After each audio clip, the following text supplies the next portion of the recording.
clawed at the ground until his hands bled. Then he slammed his head against the floor. This boy had hit rock bottom. His sister had been taken, and his parents died on the very same day. Blood streamed from his eyes as he swore to take revenge on those bastards. To make things even worse, he was on a bus that crashed through a bridge and plunged straight into the river. He struggled to escape the wreckage with someone on his back. The girl who had fallen on top of him tried to call emergency services, but instead, she accidentally started a live broadcast to the entire world. Everyone watched as the bus lay submerged in the raging river. Then they saw someone emerging from the water carrying 5 people at once. That man was the one who had lost everything. He was bringing everyone to safety. The people on the bridge were in complete panic. One mother screamed for her son, who was still trapped inside the overturned bus. Without hesitation, the protagonist dove back into the wreck. With his glowing yellow eyes, he could see through everything. He found the boy, but the passage had collapsed shut. The people above had no idea what was happening. Then, with sheer brute force, he ripped apart the bus's metal frame underwater. This guy was an absolute beast. He had spent 5 years as a ruthless mercenary in a brutal war. After discovering that the Seven Stars Society was responsible for destroying his family, he returned seeking revenge, and he will tear apart anyone who stands in his way. Days later, the entire city continues searching for the whereabouts of the mysterious hero. In the offices,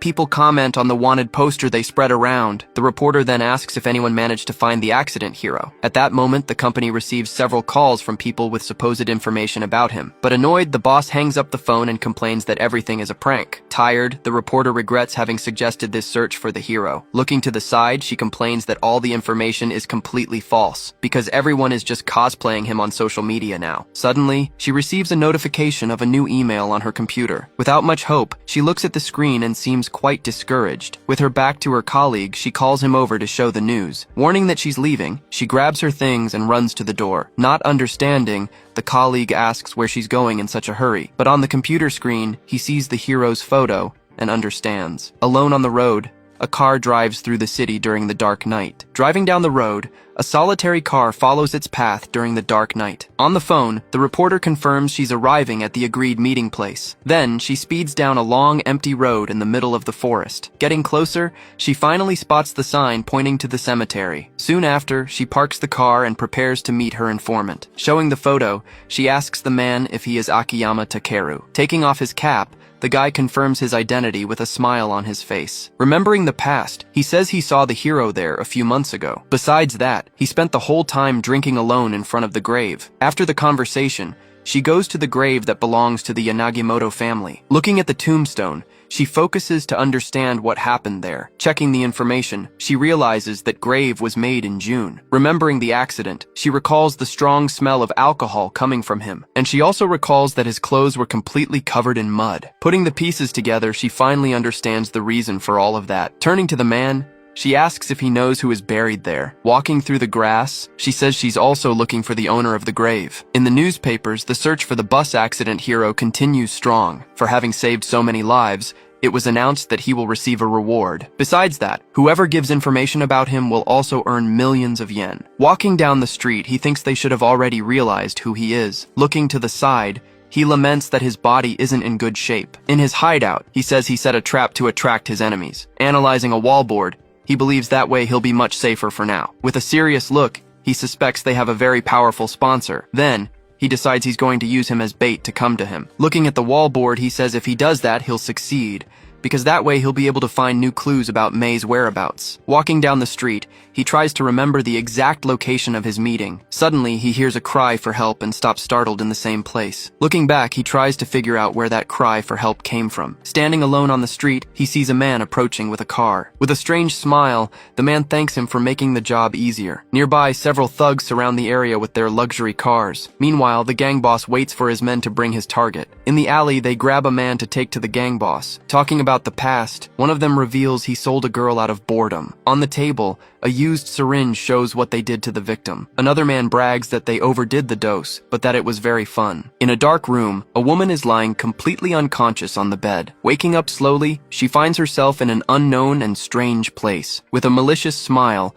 a man says he has fun with women. Holding her face, He warns that favor won't come free. With her eye hurting, the girl remembers what happened before. Suddenly, the man asks who she is, as if he didn't recognize her. Looking around, the man realizes he's completely surrounded by the thugs. At that, all the gang members approach to attack the hero. With a serene look, he just stares at the group approaching him. Beside him, the thugs wait for orders from their boss to start the fight. In the alley, the man continues holding the girl by the neck tightly. With a smile on his face, he says, "They're all trash." Then, he approaches the boss and stares at him with contempt in his eyes. Provoking, he asks if they're cowards and stares at them with a smile. Irritated by the provocation, the boss prepares to throw the first punch. Without hesitating, he advances and tries to land a hit on his opponent. But the hero defends himself and an exchange of blows begins between them. Meanwhile, the thugs watch the fight and mock the lone hero. Screaming with rage, the boss demands he repeat what he said before. In the same instant, the hero manages to catch his blow with one hand. Squeezing hard,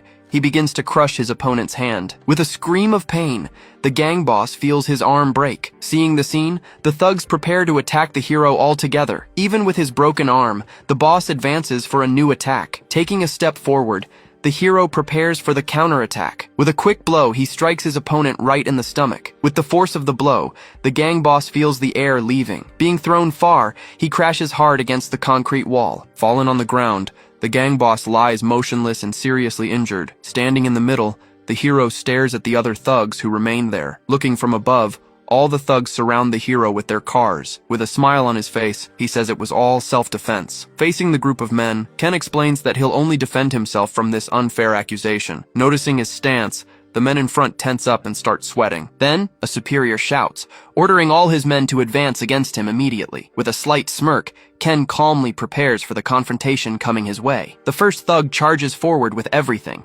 trying to land a direct hit on his face. Dodging easily, Ken evades the attack while his eyes begin to glow intensely. In the same instant, he grabs the man's head with impressive force and immobilizes him. Right after, he slams the thug's face into the ground with a truly devastating impact. Seeing his companion on the ground, another man pulls out a knife and runs in his direction. Getting close, he tries to stab Ken's neck with the sharp blade, but Ken simply grabs the attacker's face, stopping the attack with just one hand. With a single movement, he throws the man away, knocking down all the other thugs. Switching scenes, Kronos and Zeus notice someone's causing a huge commotion nearby. Meanwhile outside, the noise of the fight intensifies between the cars and containers. Because of this, Kronos orders one of his subordinates to go there and solve the problem. Accepting the orders, the man prepares to head to the commotion outside. Walking toward the noise, he realizes the intruder seems pretty strong, but upon reaching the location, he's completely shocked by the scene he finds. Looking around, he sees his companions defeated and scattered everywhere. Meanwhile, Ken just cleans his hands amid the bodies of the fallen men. Getting furious with that, the man approaches to confront Ken face to face. In the same instant, he angrily asks who's responsible for that mess. Turning slowly, Ken faces the man with a very calm smile on his face. With a smile, he replies that he was a civilian passing by who heard the noise. Not believing the answer, the man stomps firmly on the ground and advances in his direction. Shouting angrily, he tells Ken not to get cocky just for winning. Then he tries to land a powerful blow, aiming right at the middle of his face. However, the attack stops in the air before even reaching its target. With quick reflexes, Ken blocks the blow using only the palm of his hand. Right after, he grabs the man's face, covering everything with his huge hand. Releasing a dark aura, his eyes glow red as he prepares his powerful attack. Then he lands a devastating blow that throws the man violently far away. Flying through the air, the man's body goes in Zeus's direction, who's shocked.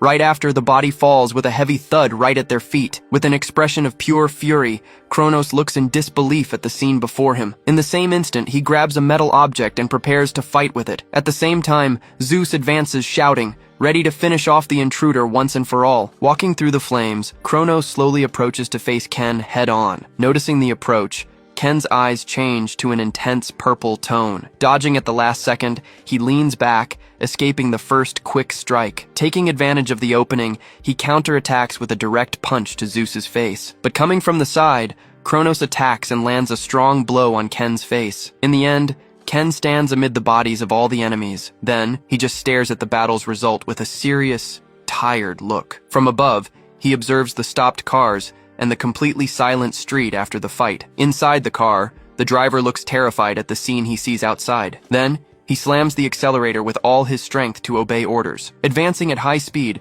the car goes full force in Ken's direction to run him over. In the last second, the vehicle approaches him for a direct hit, but Ken remains standing in place, facing the oncoming car without fear. Right after, he hits the car with a powerful blow, destroying its entire front. With the impact, the driver is thrown to the side and hits his head violently. With a smile, Ken faces the man with his eyes glowing in a golden tone. Next, he shoves his arm through the car window to grab the driver. Grabbing him by the collar, Ken yanks him out of the car with great ease. Holding tight, he lifts the man in the air, who screams in complete desperation. Without hesitating, he lands a devastating blow right in the middle of the man's face. With the punch's force, he's thrown to the ground with great violence and brutality. Fallen on the ground, the man trembles with fear while looking up, totally terrified. In front of Yugo Mizukami, the driver kneels and begs for his forgiveness. With a dark smile, Ken says not to worry because he'll spare his life. Looking into his eyes, the guy seriously promises he won't take his life. Switching scenes, Aoi Miyahara suddenly wakes up with a big, unexpected start. Right after, she looks around and doesn't recognize the place where she is at the moment. Then, Ken approaches and asks the girl if she finally woke up from her sleep. With his back to her, he just tells her to stay quiet and wait for everything in silence. Turning his attention to the man, Ken warns that all of this will end very soon. Kneeling and trembling with fear, the man is now faced by Ken up close. Then, Ken orders him to hand over his cell phone, which is passed without hesitation. With the device in his hands, he confirms the man's identity as Yosuke Maida. Right after, Ken begins interrogating Yosuke about what his father's profession is. Scared, Yosuke reveals that his father is an important member of the national parliament. Then Ken asks if his father knows about the wrong activities he's been doing. Without waiting for the answer, he uses Yosuke's cell phone to call his father. In the same instant, a furious voice answers the phone, yelling at his own son. Hearing the scolding, Ken continues the call while Yosuke stays on his knees on the ground. With a smile, he interrupts the call to formally introduce himself to the guy's father. Continuing the conversation, he informs that he needs to tell about the crimes committed by his son. Listing the offenses, he accuses Yosuke of various crimes, saying he has proof from car cameras. On the other end of the line, Yosuke's father is shocked and asks if it's the police. Then he denies being a cop, explaining he was a victim of Yosuke and his friend's violence. Right after, he states he'll need financial compensation for what the guys did. Hearing this, the father yells at Yosuke, who can only apologize in complete desperation. Besides that, Ken mentions having proof of the hit-and-run attempt and that the victim is there. Then, he demands 100 million yen and a promise not to hurt the victim. Faced with refusal, Ken threatens to broadcast everything live, forcing the father to negotiate the amount. With the phone ready, he says he can start anytime, he just needs to choose the title. Explaining his tactic, he says his father would cover up any normal complaint to the media. With no more patience, the father asks Ken to say at once what needs to be done. Finally giving in, the father promises to prepare the money and not involve the victim anymore. With a satisfied smile, Ken sets up a meeting to finalize the agreement with his father. Call ended, he throws the cell phone on the ground next to the kneeling man. Turning his attention to the girl, he approaches her as she waited sitting on the couch. Looking at her, he says going home now won't solve the problem. Hearing that, Aoi gets worried, not understanding what he meant by that. The next day, a man arrives by car to deliver the agreed payment. Arriving at the location, two men hand over a briefcase full of money directly to Ken. Opening the object, he confirms the case is full of bundles of bills. Holding the briefcase handle, Ken prepares to take the next step of the plan. Then, he throws the briefcase with all the money in Aoi's direction, and she reacts. Not understanding anything, she wonders if he's really giving her all the money. With a smile, Ken says she doesn't need to thank him, because he didn't talk to her father. Still confused, she holds the briefcase while he says he didn't help her out of kindness. Insisting, she states he saved her life, but Ken just smiles at the comment. He walks away and says he's just a passing criminal. Slamming the table hard, the politician shows all his anger and great frustration. With his political career at risk, he swears he won't let this slide easily. Then, he grabs his cell phone and immediately calls a contact named Yugo Mizukami. Answering the call, Yugo hears the request for him to take care of a man. For the dirty work, the politician offers a reward of 50 million yen in cash. Then, Yugo gets interested in the matter and asks for more details about this man. Smiling sinisterly, he clearly accepts the proposal to hunt the new target. In a flashback, one man alone saves all the passengers from a serious plane crash. Watching the recording, a man doubts the low-quality image is really him, but a woman confirms it right away, recognizing his face and his characteristic movements. Remembering his presence well, she recalls she could never forget that person. At that, One of the men slams the table, furious that he didn't die in the field. Totally shocked, he questions how that man managed to return after being gone so long. Then a woman says there's no time for panic, as they need to discuss countermeasures. Sitting in his chair, one of the men agrees, saying reporting would be useless for all of them. Right after, the woman decides they'll have to deal with this whole situation themselves. Turning to the side,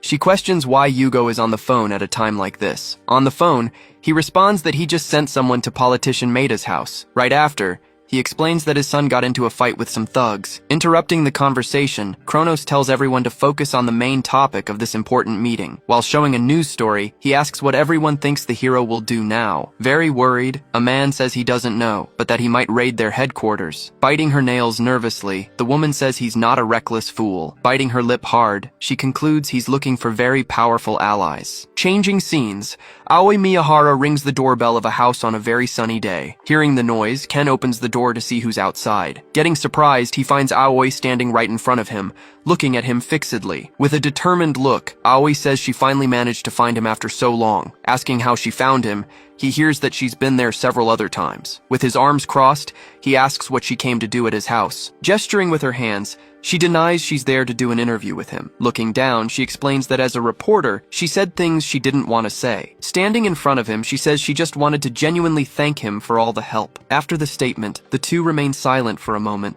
just staring at each other. Breaking the mood, she asks to borrow his phone quite unexpectedly and quickly. Typing on the device, she asks why he disappeared without leaving any kind of contact. Looking at the screen, she gets confused by what she sees on his phone. Looking at the screen, she sees his contacts are divided into 3 different groups. At that, Aoi gets thoughtful while trying to understand that strange contact organization system. With her finger on the screen, she points to the last 2 and strangest categories. Then she asks what the difference is between the groups of who he calls and who answers. Taking the phone back, Ken explains the difference is who initiates the call. Because of that, she understands that the people he calls are the most important. With his arms crossed, Ken continues standing at the door while observing Aoi's reaction. Right after, she asks about the opposite group and gets embarrassed, thinking she was insensitive. But Ken runs his hand through his neck, denying she asked a wrong question. With a serious look, he explains they're people he can't refuse. At that, she offers to update her contact on his phone, but he says it's fine. With a smile,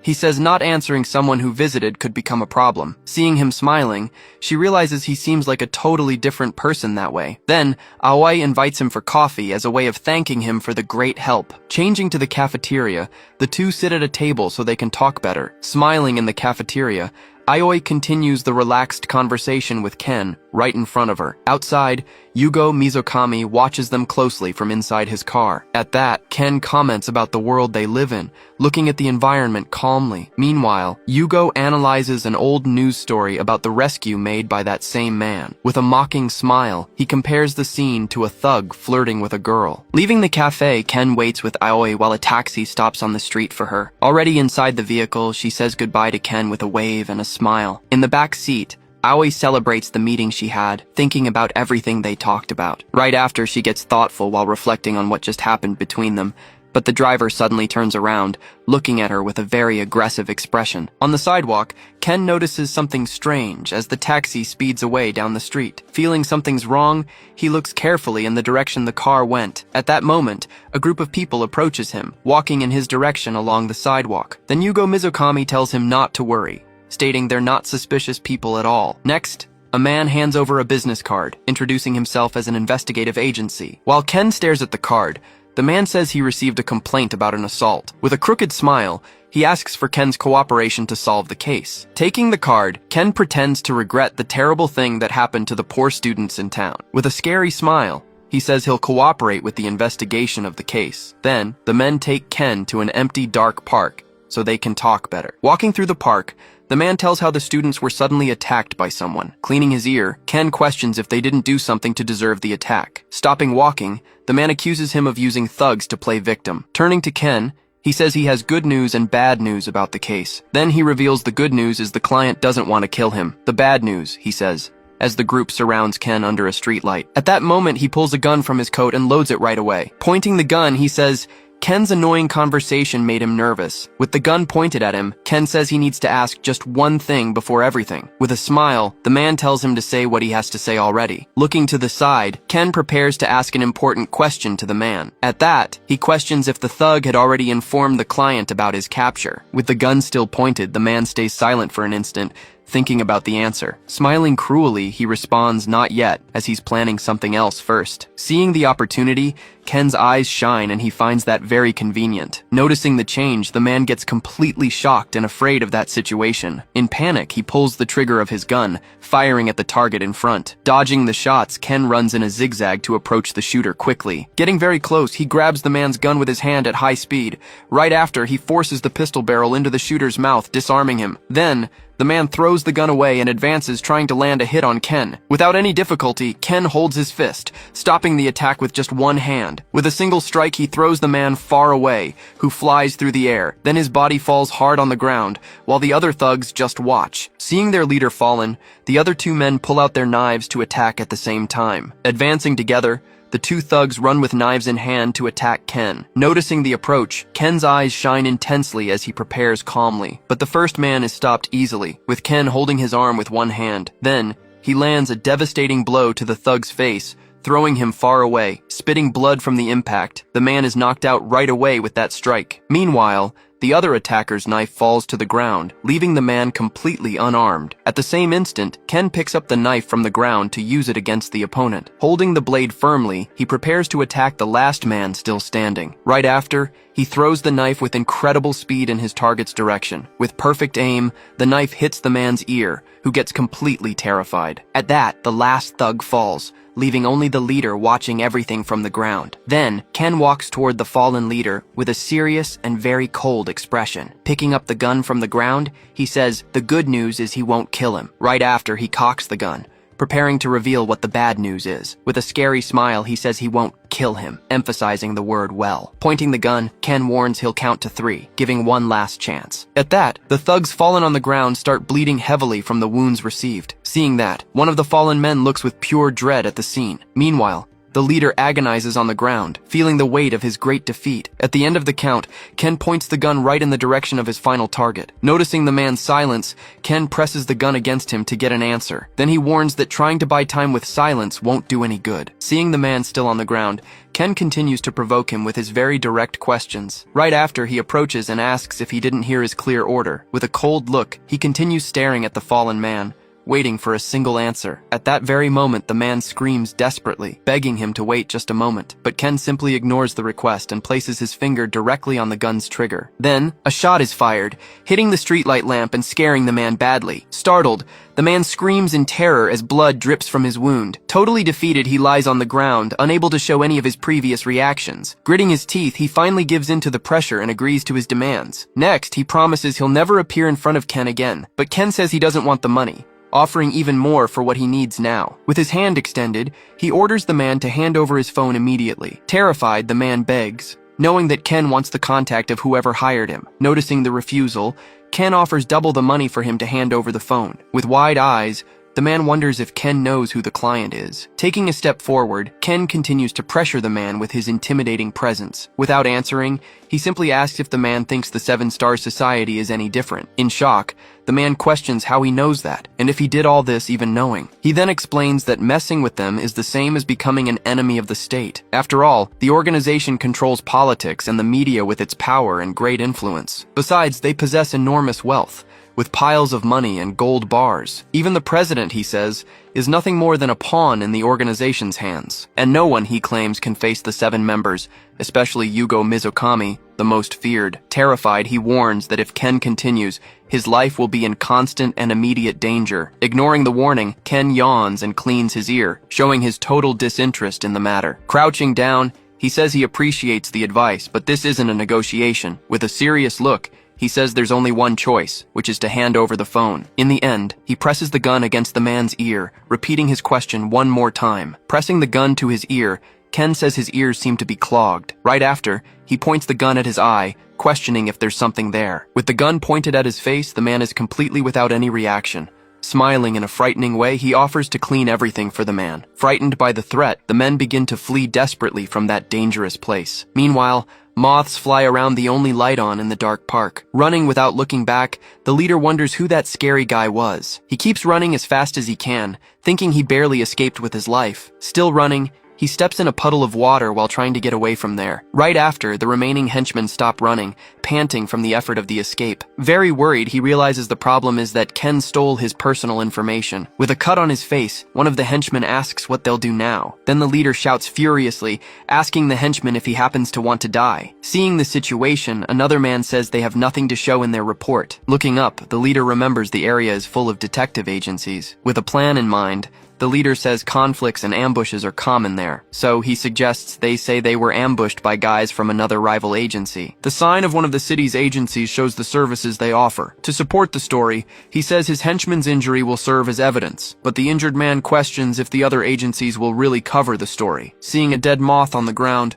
the leader thinks about how to get out of the situation. With a cold look, he decides the only solution is to kill everyone involved. Meanwhile, Ken observes the phone, reflecting on how the strong always oppress the weak. With a determined look, he prepares himself for what will come next in that city. Changing scenes, he goes to a hospital for a consultation with a doctor. Entering examination room 7, Ken sits down to talk with the professional. Analyzing the tests, the doctor is surprised by Ken's body condition. With a smile, Ken asks if his state is that bad, even though he already knows. Looking at the results, the doctor says his body seems like someone in their 70s. Then, Ken asks if fighting is out of the question, but the doctor simply denies it. The doctor warns that if he fights, his fist will break, not his opponent's face. Listing the problems, he mentions pulmonary emphysema, obstructive disease, and severe memory problems. Besides, his cell replacement is at the final stage, the perfect moment. That's why he went to an organization hospital, because now all that's left is to wait. Changing scenes, an elegant man walks down a dark corridor carrying an envelope. With the package in hand, he continues his way to the final destination of that delivery. Then, he opens a door and enters a room completely illuminated by light from outside. Standing at the door, he prepares to meet the people waiting for him inside. Seated at the table, a man and a woman await the start of an important meeting. On the phone, another man warns that Yugo had an unforeseen event and won't be able to come to the location. Meanwhile, a woman is curled up on a sofa, clearly traumatized by what happened. In another place, a man reports the situation to a mysterious and very powerful figure. At the meeting, a woman comments on the absences, hearing that Kazuki went to report to the boss. With a sigh, she complains it feels like any college work meeting. Handing over the envelope, the man says he needs to discuss something about Ken Yanagimoto urgently. Reading the document, he informs that Ken had a health checkup today. The woman takes the paper and carefully reads his medical exam results. With wide eyes, she's surprised to see he's not a critical patient. Then the man explains he was injured in the war and in the bus accident. With that, he concludes now is the chance to attack. But the problem is, tapping his fingers on the table, the other man confirms that Ken returned to the university. With a smile, the woman comments the university is where he wanted to do projects. Remembering the connections, she mentions the organization has a strong group on the university campus.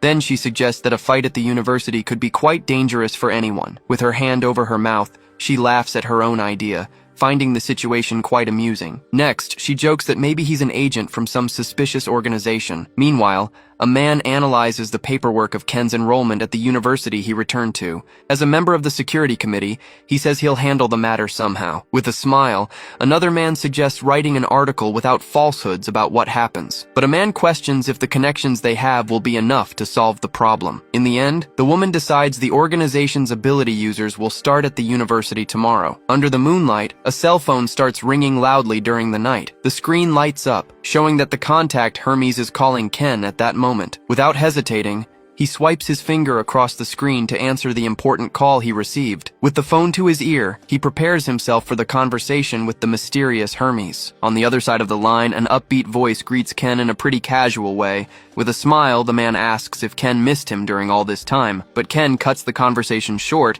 and asks directly about May's case. His cousin. Laughing at the coldness, Hermes says the case will take time and he has other information. Then he reveals that a person named Kuniyama Aki might have some clues about the case. Worried, Ken asks if Aki got dragged into the situation and if she's in danger. With his finger on his chin, Hermes thinks about how to answer such a delicate question. He explains that she's in the country, but getting to her is pretty difficult. Although it's close, the place is hard to access and very well protected against intruders. In the end, he says that Ken has business there. Unlike most people, with his hand on his forehead, Ken gets confused and asks Hermes to be more direct. Being direct, Hermes says she was captured by the Seven Star Society, to his shock. Hearing the news, Ken grips the phone tightly, feeling immense anger. Standing in the middle of the darkness, he's in shock with the revelation he just heard. Distant, he continues the call, trying to process the information he received from that call. In his room, the phone stays on the call while Ken deals with his own thoughts. At that very instant,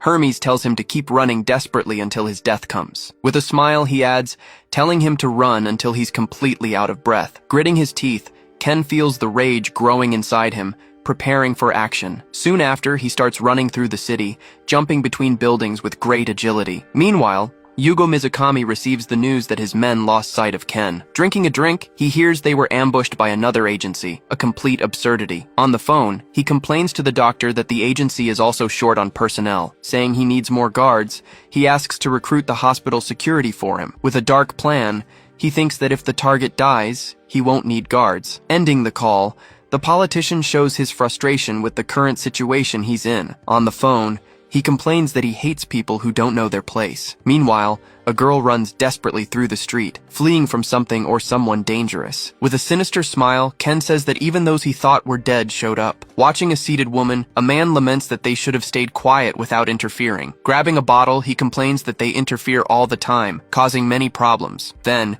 he pours the drink on the woman's head, who gets drenched and humiliated by that. With a cruel look, he considers cutting their tongues so they can't communicate anymore. Crying in silence, the woman trembles with fear at the threat she just heard. At that moment, Zeus enters the room and warns that the Seven Star Society wants to discuss something. With a determined look, Kronos says to let them know he'll arrive at the meeting shortly. Then he orders his men to watch the woman and take her to another secure location. Outside, the woman is escorted by thugs to a waiting car. Watching the scene, a man complains that she's a troublesome and very stubborn woman. At that moment, Ken appears and asks what they're doing there with the girl. Shocked, the woman recognizes him and calls his name, surprised by his appearance. With a cigarette in his mouth, the man asks who he is, not recognizing him at the moment. Hearing the question, Ken prepares to give a very direct answer to the man. With a serious look, he says he's just a thug passing by on the street. Mocking the answer, the man laughs and blows cigarette smoke from his mouth. Still laughing, he calls him a drunk and mocks the situation that's happening. But Ken advances and attacks him with a quick strike, giving him no time. With the impact, all the thugs are thrown back with impressive force. Flying through the air, they're defeated with a single powerful blow from Ken. Fallen on the ground, the leader hears Ken say he likes the idea of being a drunk. Then, he orders them all to drink until they pass out and can't get up anymore. Next, he orders them to get drunk and cause a lot of trouble everywhere. Hearing the orders, one of the thugs gets tense and looks to the side, worried. Furious with the humiliation, he gets up and advances to attack Ken with rage. Running in his direction, he tries to land a direct hit, but Ken dodges easily. Immobilizing the man, Ken whispers in his ear about everyone's current situation. Then he throws him against the car, landing a strong blow to his head. With the impact, the man is hurled and slams hard into the car's hood. Standing near the vehicle, another man pulls out a knife and prepares for combat. Advancing with the blade, he tries to attack Ken, who just watches the movement coming. But Ken grabs his head with one hand, stopping the attack quite easily. With the other hand, he grabs his hair, ready for the next move in the fight. Then, he slams the man's head into the car, saying one shouldn't hit. With another blow, he complains that hitting your head on others is a terrible habit. Bleeding heavily, the man is held by the hair, completely without any reaction to the attack. With the thug's face bloodied, Ken lifts him up and stares at him up close. Then, he throws him to the ground, saying drunks should just sleep in silence. Hidden, the woman watches everything and calls out for Ken, worried about what's happening. Turning his face, he sees her and prepares to go meet her there. Opening the door, she faces him and complains that he took too long to arrive. Holding her hand, Ken approaches to be able to talk better about the situation. With a worried look, he apologizes and takes the blame for everything that happened. Looking down, the woman reveals she had to escape to the neighboring country to the north. Surprised, Ken hears that she heard Mizukami talking about her escaping from his control. In a flashback, Yugo Mizukami says her escape would be a big problem for everyone. Then he slams the ashtray on the table, furious that she escaped from his hands. With anger, he complains that the girl is causing more problems than expected. With a look of contempt, the woman says that if she had been wrapped up more. Hearing everything, Ken concludes it was the Seven Stars Society that killed his uncles. Worried,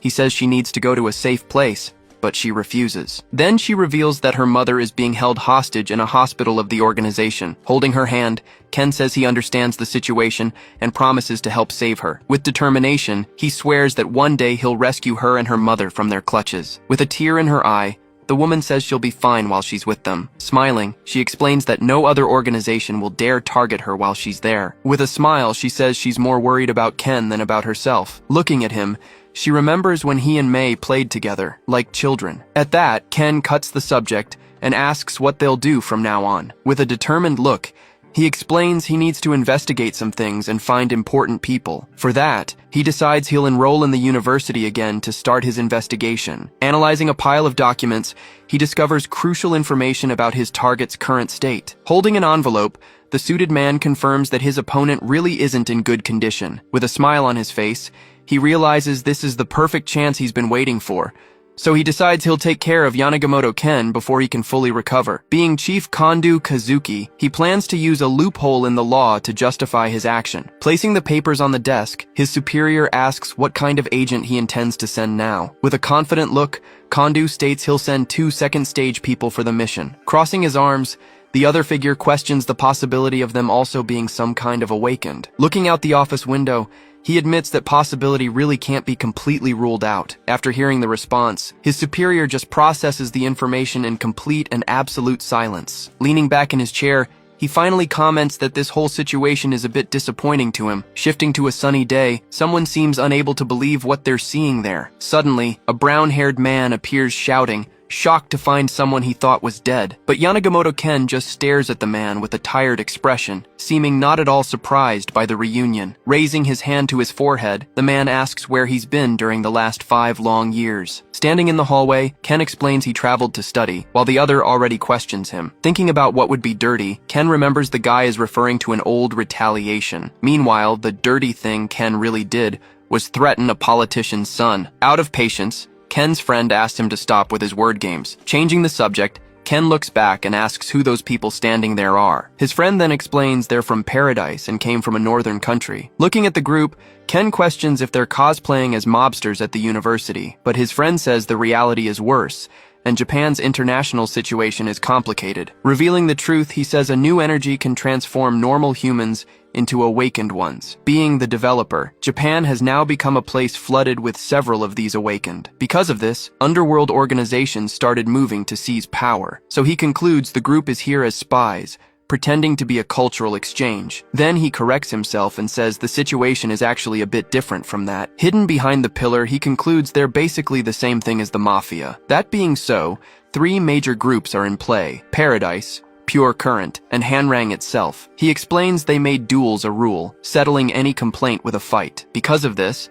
the student committee that should arbitrate everything ended up losing its authority. Finding it all a waste of time, Ken just ignores the crowd and keeps walking down the hallway. On the way, a large man blocks his path and says he's in the middle. With a subtle smile, Ken simply tells the guy to get out of his way right now. Standing face to face, the two keep staring at each other, increasing the tension in the hallway. Suddenly, another person approaches to get in the middle of that forming mess. Getting closer, he asks if the big guy can't get through because of his size. Irritated by the provocation, the man accuses him of looking down on the Hanrang group. Furious at the audacity, he advances with a direct blow, wanting to shut his rival up, but the other guy blocks the attack with his arm, stopping the movement with great ease. Firmly gripping his arm, he reveals his red eyes and gives a very dark warning. In the same instant, a woman appears and tells both of them to stop that fight immediately. Looking at them, she questions if the Hanrang group is planning to break the balance of power. Right after, the red-eyed guy recognizes her as Zhang Chiuxia from the Paradise group. Standing in the hallway, Ken just watches the whole confusion without showing any reaction. Pointing in his direction,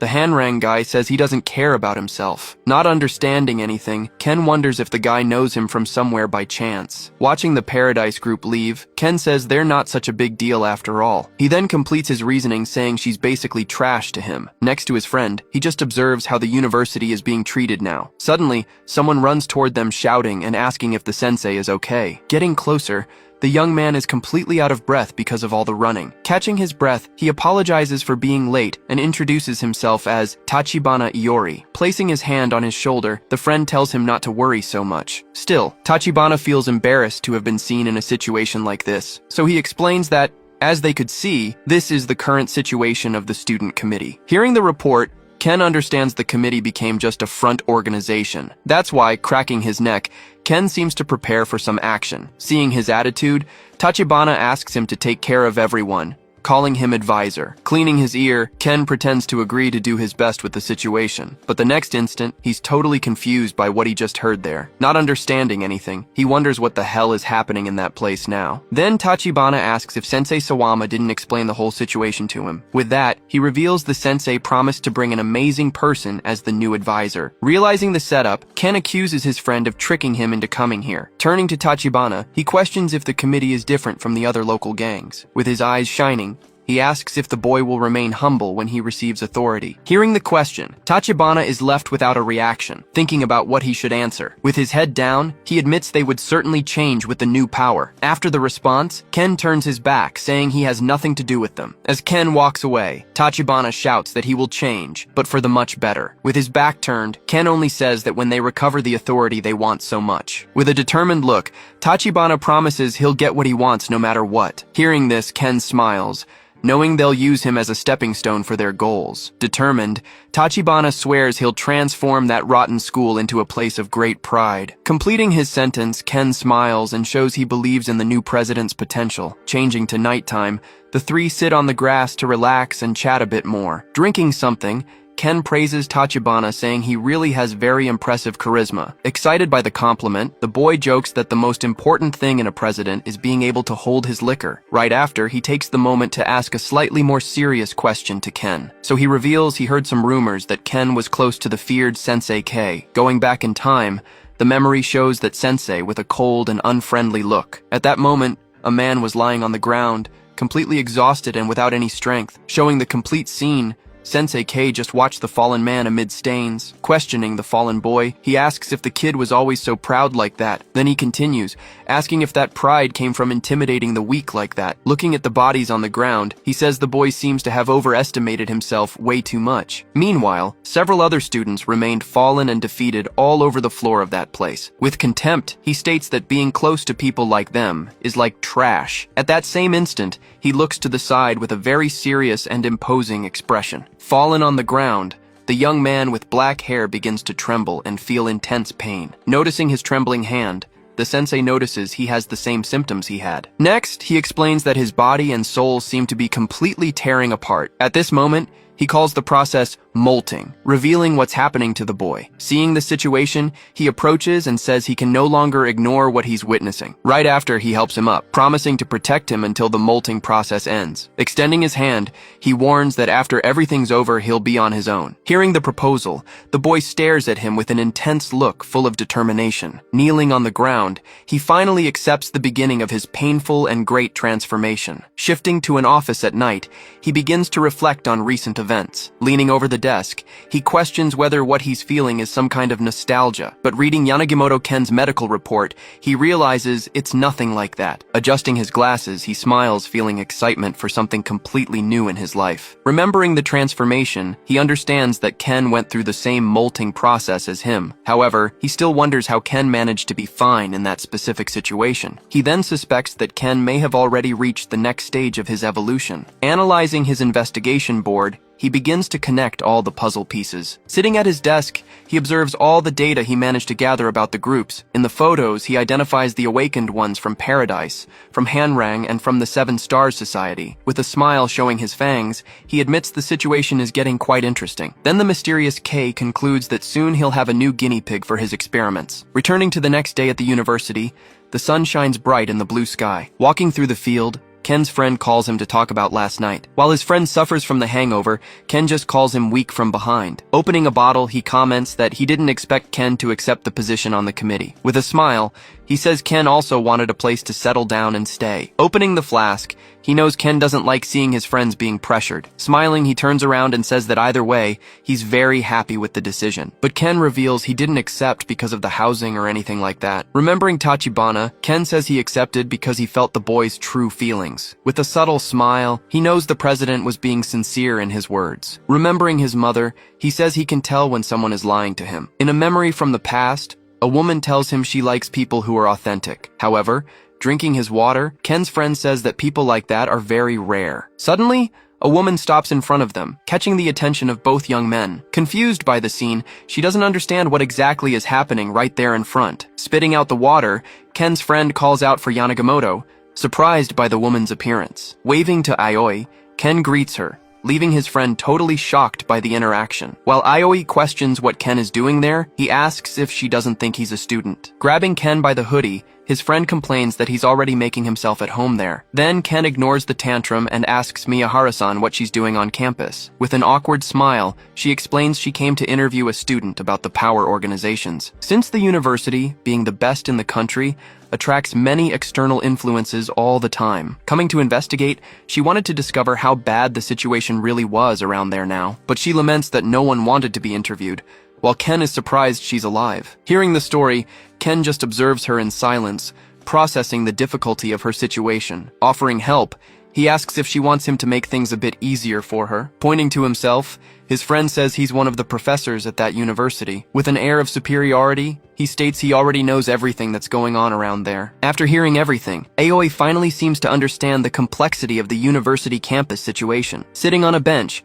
she concludes it's not just a simple cultural exchange. Confirming the suspicion, he explains they're backed by much more powerful organizations behind them, but he reveals there's one unique and mysterious exception among all these groups. Called Fluorescent, they haven't caused problems and don't seem to have anyone's support. Despite not being a strong faction, they're strangely famous and known by everyone. He finishes saying that's all he knows and doesn't recommend interviewing the others. Surprised, she reveals she received permission from the university and questions if she's being clueless. At this moment, a group of students approaches and one of them ends up bumping into her. Ignoring what happened, the student just says he doesn't know what she's talking about. In a hurry, Ken's friend says he still has work to do and says goodbye. Leaving the location, he waves to Ken as if saying he did a good job. Seeing the scene, Aoi asks if he's a kind person, but Ken just answers maybe. Grabbing her bag, she asks what she'll do now, determined to try a bit more. Looking at her, Ken says she can look around campus, but with one condition. He then asks her to never, ever leave his side while they're in there. Misunderstanding,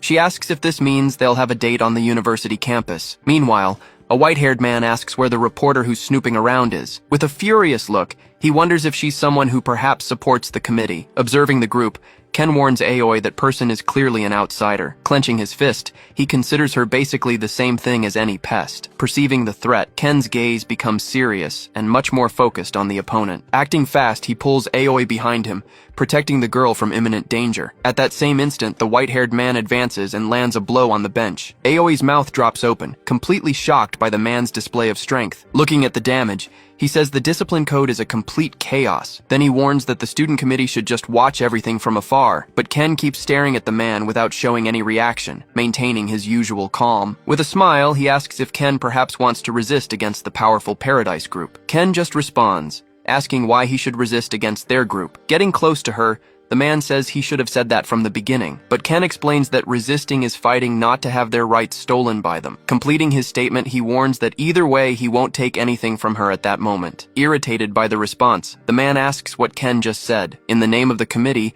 he finally declares an official duel against the entire Paradise group. Smiling with confidence, he just tells the guy to resist as much as he can now. On behalf of the committee, he finally declares an official duel against the entire Paradise group. Smiling confidently, he just tells the guy to hold out as long as he can now. Far from there, Tachibana Yori walks down the hallway while reviewing some of his important notes. In his notebook, he analyzes all the information he's gathered about the committee's new advisor. Jotting down the details, he concludes that despite everything, Ken seems to be a pretty reliable man. Even so, he still questions whether he can really trust the new advisor's reliability. Thinking it over, he decides he still can't draw conclusions and needs to wait and see. Suddenly, a colleague runs toward him, shouting that they have a huge problem. Turning around, he listens as the colleague tells him what the new advisor just did. Then he discovers, shocked, that Ken challenged the Paradise group to an official duel. Unable to believe what he heard, he asks what his colleague just said. In the courtyard, a crowd forms around Ken and his opponent to watch. In the middle of everyone,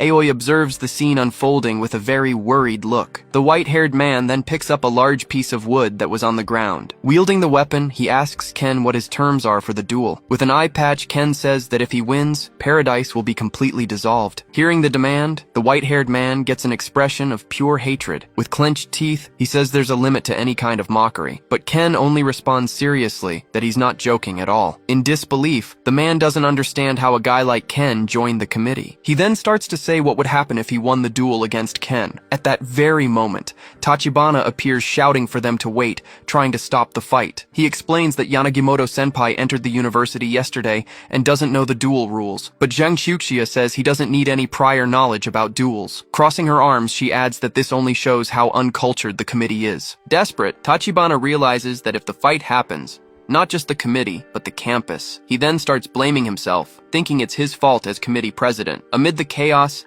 he questions whether he should give up his position as the new advisor. While Tachibana is being held back, Ken just watches the whole scene with a very distant look. Turning to the president, he finally prepares to resolve the situation with his own hands. Pushing people aside, Ken heads toward Tachibana to talk with the president. Approaching, he asks if the kid didn't want everything to go back to normal around here. Facing the president, Ken questions whether he really wanted to restore order on campus. He then reminds the guy that he can't manage to do all of this completely alone. With his gaze lowered, Tachibana responds that he knows that better than anyone else. Hearing the response, a slight smile appears on Ken's face.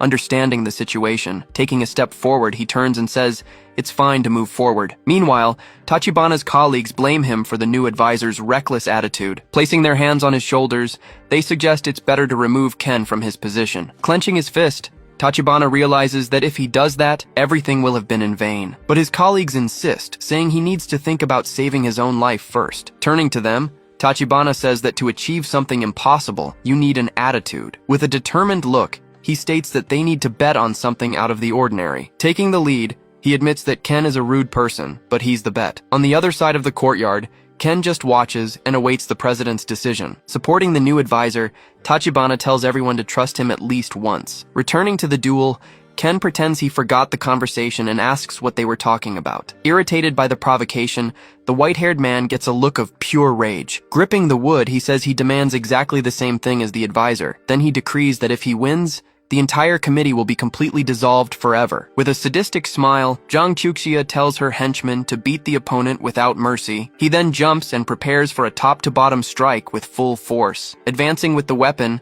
the white-haired man delivers a powerful blow in his direction. With a precise attack, he tries to hit Ken with the wood right in front of him. At the last second, Ken dodges with a quick movement and escapes the opponent's attack. In disbelief at the speed, the white-haired man doesn't understand how he dodged. Furious, he spins his body and tries to hit Ken with another quick and brutal blow, but Ken dodges once more, escaping a sequence of his fast attacks. With a focused gaze, Ken notices that the Seven-Star Society isn't supporting Paradise. Analyzing the scenario, he suspects that perhaps the Hanrang group is involved in the situation. Observing the group from afar, Ken sees that they're just watching everything happen. With Hanrang just observing, Ken realizes they don't seem interested in interfering in the duel. The fight continues intensely, with Ken just dodging the opponent's strikes in the courtyard. Laughing at the scene, a spectator comments that Ken isn't counterattacking, just always dodging. With arms crossed, another spectator just watches everything in silence, without saying a word. Irritated by the dodging,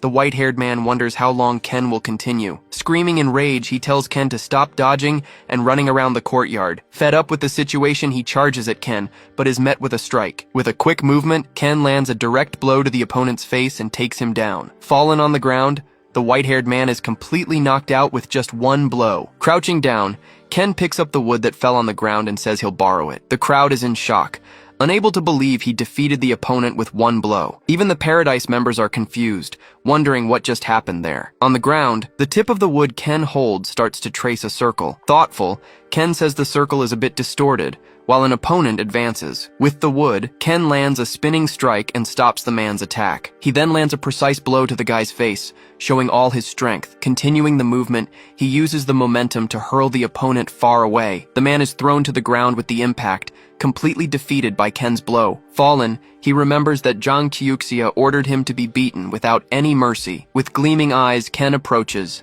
ready to beat him completely as ordered. Terrified on the ground, the man begins to tremble in fear of what will happen. With the wood raised, Ken prepares to attack while the man begs for help. In desperation, he screams for help, catching the attention of all the spectators there. The crowd watches horrified, hearing the cries for help and seeing the brutal scene. With arms crossed, one of the spectators just observes the scene, hearing the screams of, "Stop!" The other Paradise members are also shocked by the violence they're witnessing now. Even Tachibana, the committee president, is horrified by the scene before him. While getting beaten, the man says that Ken is just doing what he was told. With the man defeated on the ground, Ken asks if that was enough for her. Stained with blood, Ken stares at Jang Chuxia, who watches everything with a look of hatred. With clenched teeth, she curses Ken, furious at the audacity and humiliation. With the wood, Ken draws a number 1 on the ground, but then erases it. Looking at the marks on the ground, he realizes he still needs to draw number 2. Complaining, he says having to redo everything again is really a hassle for him. Pointing at the group, he starts counting how many opponents still remain for him to defeat. He counts by 2s, leaving all Paradise members completely terrified of him. Turning back, he asks if Tachibana Iori is still there with him in the courtyard. Startled, Tachibana responds yes, and asks what happened for him to call. Holding the wood, Ken asks if it's possible for multiple people to participate in a duel. He completes the question, asking if a one-against-many fight would be possible. Tachibana confirms it's possible, as long as the number of participants is decided by agreement. Too lazy to count all the time, Ken snaps his fingers and prepares to fight. Smiling, he calls everyone to come, saying he'll be the opponent for all of them. Hearing the challenge, the Paradise members prepare to attack all at once. Running together, they advance at high speed toward Ken to start the confrontation. But in just a few seconds, they were all already fallen and defeated on the ground across the courtyard. One of the opponents tries an aerial strike, but Ken blocks it and grabs him. Holding the enemy, Ken uses him as a shield to protect himself from another attack. With a furious look, Ken questions how he dares speak like that to his senpai. Gripping tight, he crushes the man's face with his hand, showing all his strength. In the middle of the chaos, he keeps fighting several opponents at once. With the wooden stick, he prepares to land a direct hit on another enemy. He then delivers a brutal blow to the man's face, who screams in pain. Continuing the sequence, he hits another opponent with a spinning rapid strike. Without stopping, he strikes another enemy with a powerful blow to the chest. Surrounded, he keeps fighting, but 3 opponents manage to grab him from behind. Immobilizing his arms, they shout that they've finally caught their big opponent. Seizing the chance, another enemy advances with a staff to attack Ken while he's trapped. Shouting, the man leaps to deliver a final blow and end the fight. But at the last second, energy explodes from Ken, throwing all the enemies away. With everyone falling back, he says it looks like he'll have to teach them some courtesy. Gripping the staff tightly, he prepares to continue the massacre in the courtyard. With a spinning strike, he takes down several opponents at once with the staff. Facing the enemies, he says his senpai gave them time to play around, but instead of being grateful, they told him to go to hell and cursed at him. Furious at his words, the enemies charge to attack Ken with everything they've got. With a staff strike, he blocks an attack and accuses the opponent of being rude. Striking back, he hits the enemy with a precise blow and throws him away. In the middle of all the fallen opponents, one of them tries a surprise attack from above, but Ken hits him with the tip of the staff, knocking the enemy out mid-air. The man is shocked by Ken's strength, unable to react to the blow he received. Ken reminds him that he told him to go to the other world, which would mean dying. Then he grabs the staff with both hands and breaks it with his strength. With his free hand, he delivers a direct blow to the opponent's face and knocks him down. The man flies backward from the impact, completely defeated by Ken's final blow. Fallen on the ground, Ken says if he can't do that, at least speak politely. Furious, the last 2 enemies charge to attack Ken with everything they have. Running, they shout and go after Ken, who waits for them calmly. With a staff strike, he hits the first enemy, saying they failed. He then hits the second enemy, reminding them of their lack of courtesy and skill. With both defeated, he says they also have no sense of the situation. Smiling, he calls them human trash, showing his contempt for all of them. From afar, Tachibana watches everything in shock, realizing Ken wasn't lying. He understands that Ken really had the power to back up his words and win. Shifting to nighttime, Ken and Tachibana are sitting on the grass, relaxing after everything. Drinking something, they talk about the day's events and the fights on campus. Ken praises Tachibana, saying he's reusable, which leaves him confused. Not understanding, Tachibana asks if he's being recycled like trash, but his friend celebrates. Happy, he says Ken acknowledged him, praising him despite the rude words. Bringing a bag, he says he bought sake to celebrate their victory. Sitting next to Tachibana, he asks if he's ever heard the term dirty beggar. He says if that's the case, He'll have to give him a special lesson. He explains the term is for someone who wandered around and never settled down. Even if they received something, it would be something without meaning or special value to them. But no matter what they received, they would know what's useful and useless. He uses Ken's situation as an example, showing how he felt in the past. Even alone, he was always surrounded by enemies everywhere he went. He experienced murderous intent, fear, and things he truly hated in his life. But Ken was processing those experiences, learning to deal with each one of them. With his eyes shining, he used all of that to become stronger every day. Among the people close to him, there were those who only wanted to take advantage of everything. They were focused on using Ken's power for their own gains and goals, especially the incompetent ones, who were treated like trash and discarded when they weren't useful. Looking at the sky, he concludes that Ken is a man who differentiates others. Suddenly, he takes a blow and is knocked out from behind, falling on the grass. With the enemy down, he finishes telling the story of Yanagimoto Ken. Grabbing the man, Ken tells him to open his eyes for a final conversation. Complaining about the pain, he says he doesn't know how many people he defeated along the way. Amidst the bodies, Ken stands up and demands he tell everything now. With his face bloodied, the man curses at him, not believing what's happening. But Ken just asks if it's really that hard for him to tell what he knows. With a threatening look, he asks if he can't hear him because his ears are clogged. Scared, the man trembles in fear, unable to react to Ken's pressure. Meanwhile, he starts counting the bodies fallen on the ground one by one. Crying in fear, the man watches Ken count, terrified by the scene of horror. He continues the count, showing the pile of bodies he defeated effortlessly. From afar, Zhang Qiuqia wonders why everything ended that way so quickly. With wide eyes, she doesn't understand what kind of monster Ken really is. Stumbling backward, she falls to the ground, completely shocked by her group's defeat. Sitting on the ground, she trembles in fear, staring at the man who destroyed her subordinates. Furious, she accuses the committee, saying all of this is their fault from the beginning. She then accuses Tachibana of recruiting mercenaries, saying Ken is one of them. But Tachibana tells her to stop talking nonsense and says Ken was a student. Clutching her skirt, she says he's also looking down on her with that gaze. With all her fighters defeated, she realizes Paradise is near collapse. She remembers Ken's condition, that Paradise would be disbanded if he won. With a subtle smile, she thinks that if she admits defeat, everything will be over. Turning around, she calls for Wei Zilong, who was watching everything from afar. With red eyes, she orders him to use his sword and enter the fight. She takes responsibility, promising to bear the consequences of her order. Smiling, Wei Zilong simply says, "As you wish," and prepares for combat. With his bloodied staff, Ken draws what appears to be a symbol on the ground. Around him, dozens of suited men lie fallen, all defeated by the young man. Looking up, he faces a new figure who has just arrived at the location silently. Then, Ken turns to the newcomer, who watches him with a smirk. Moving closer, Wei Zilong taunts him about preparing for the battle to come. Responding with a smile, Ken seems unfazed by the dangerous opponent's threat. At that, the swordsman begins to draw the blade of his sword, preparing to attack. Advancing quickly, he attacks Ken, who blocks the strike using his wooden staff. But the swordsman is surprised by the force of the impact, not expecting such resistance. In the next instant, Wei Zilong is thrown back by Ken's superior strength. Even from a distance, he tries to understand how he was overpowered, since he didn't feel anything special. Pointing to his own head, Ken explains that the power gap between them is vast. Right after, he drops the staff, challenging his opponent to a completely unarmed fight. Sensing the provocation, Wei Zilong grows visibly irritated with his adversary's attitude. Then, he points his blade in Ken's direction, accepting the challenge seriously. Advancing with his sword, Wei Zilong charges in with a furious promise strike. Seeking to end the fight, he unleashes a swift, downward attack. With his fist clenched tight, he prepares to attack with his powerful blade. Then, he launches a new horizontal strike toward Ken with his sword. Dodging by a hair, Ken leans back, escaping the cutting attack. Seeing the evasion, the swordsman is surprised by his opponent's speed. Seizing the opening, Ken advances and lands a precise blow to his rival's face. With the impact of the strike, Wei Zilong spits a bit and is thrown backward. Right after, he's hurled away by the force of the attack he just received. But recovering in midair, he prepares a new downward attack. Descending with full force, his sword hits the ground with a devastating impact. After the attack,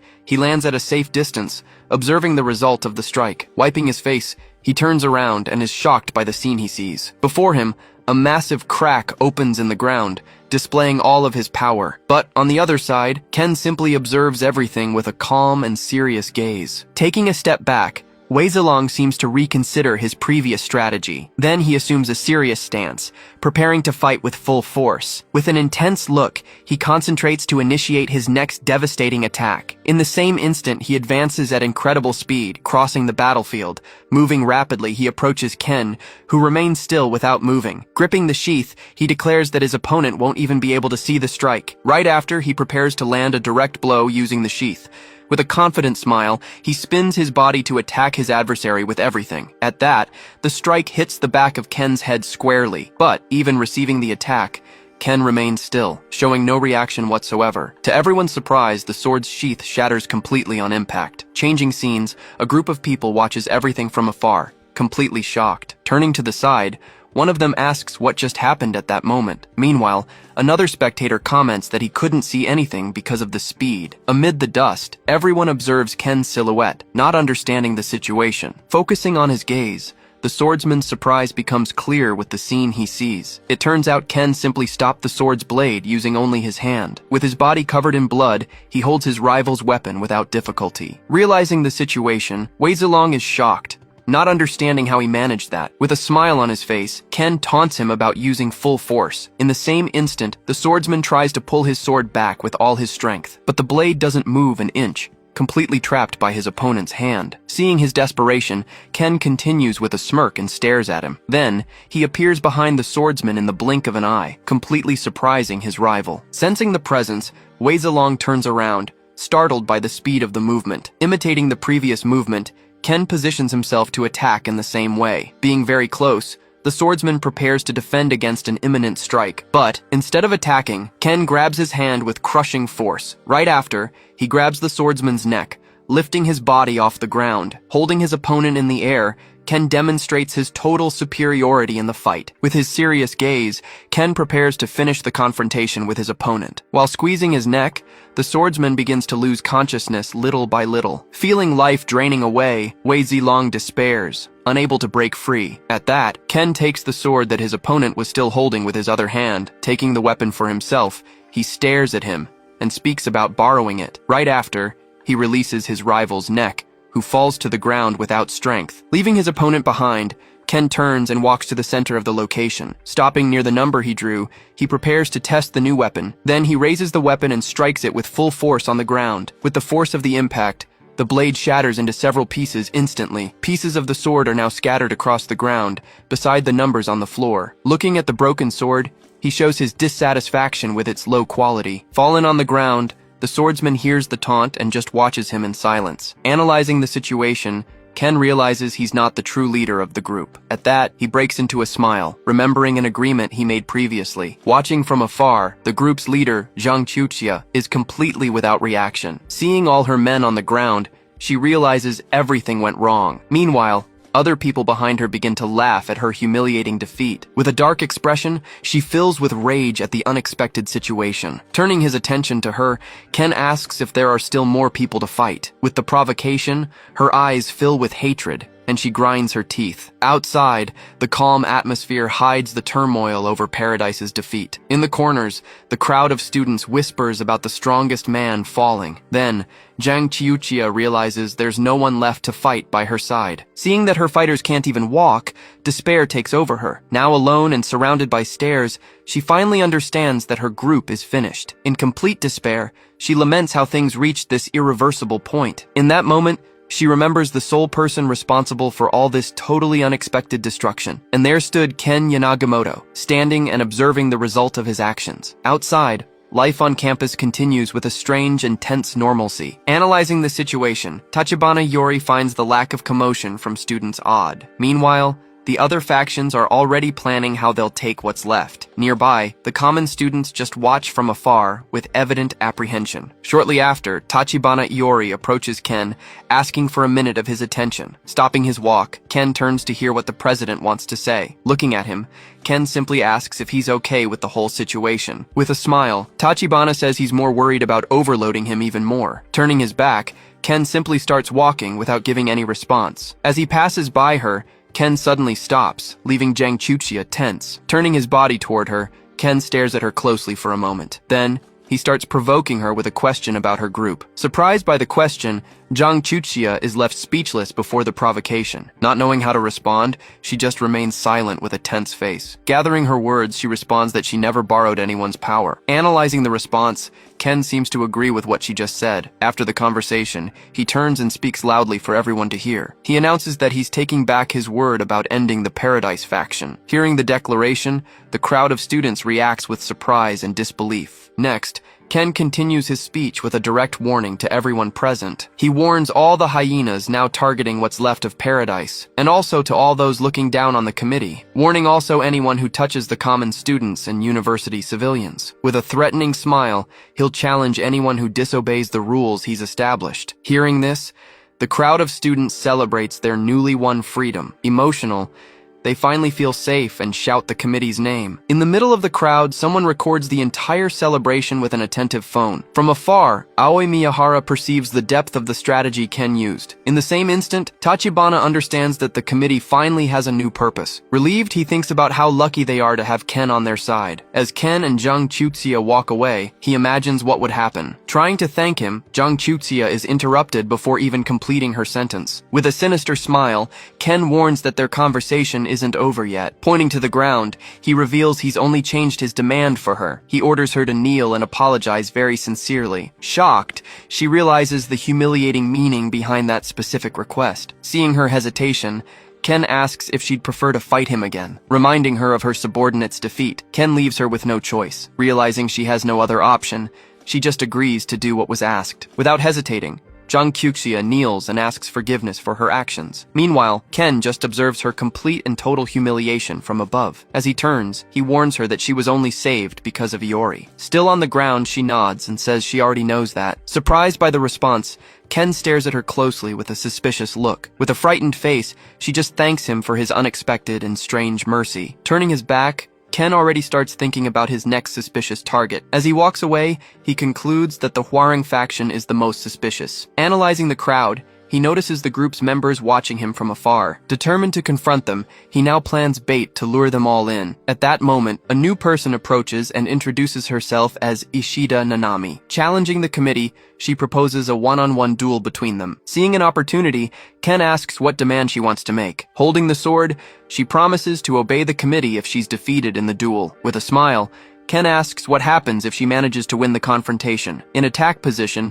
she responds that she doesn't care about the final result. With a focused gaze, she states she only came to show her true strength. Advancing rapidly, she prepares to attack Ken with her unsheathed sword. Gripping the sword firmly, she approaches him at extremely high speed now. In a quick movement, she launches a sword strike in his direction. In the last second, Ken dodges the blow, losing only a strand of hair. Looking at the cut hair, he stops and decides to end the fight without retaliating. With her back to him, she just stands in complete silence for a moment. Shocked, she complains that the strike seemed to have hit very hard ground. Playing with the situation, Ken praises her skills as a good hairdresser. Turning to the crowd, he asks if anyone else wants a duel today. Thinking about the fatigue, he realizes what it's like fighting so many awakened at once. But suddenly, a Hwarang member advances and hits Ken with a strike. Supporting his hand on the ground, the Hwarang member slowly gets up. Rising up, he shouts to Ken that the fight isn't over yet. Then, another Hwarang member approaches to help his group partner. Together, they threaten Ken and offer to help him rest. Seeing the scene,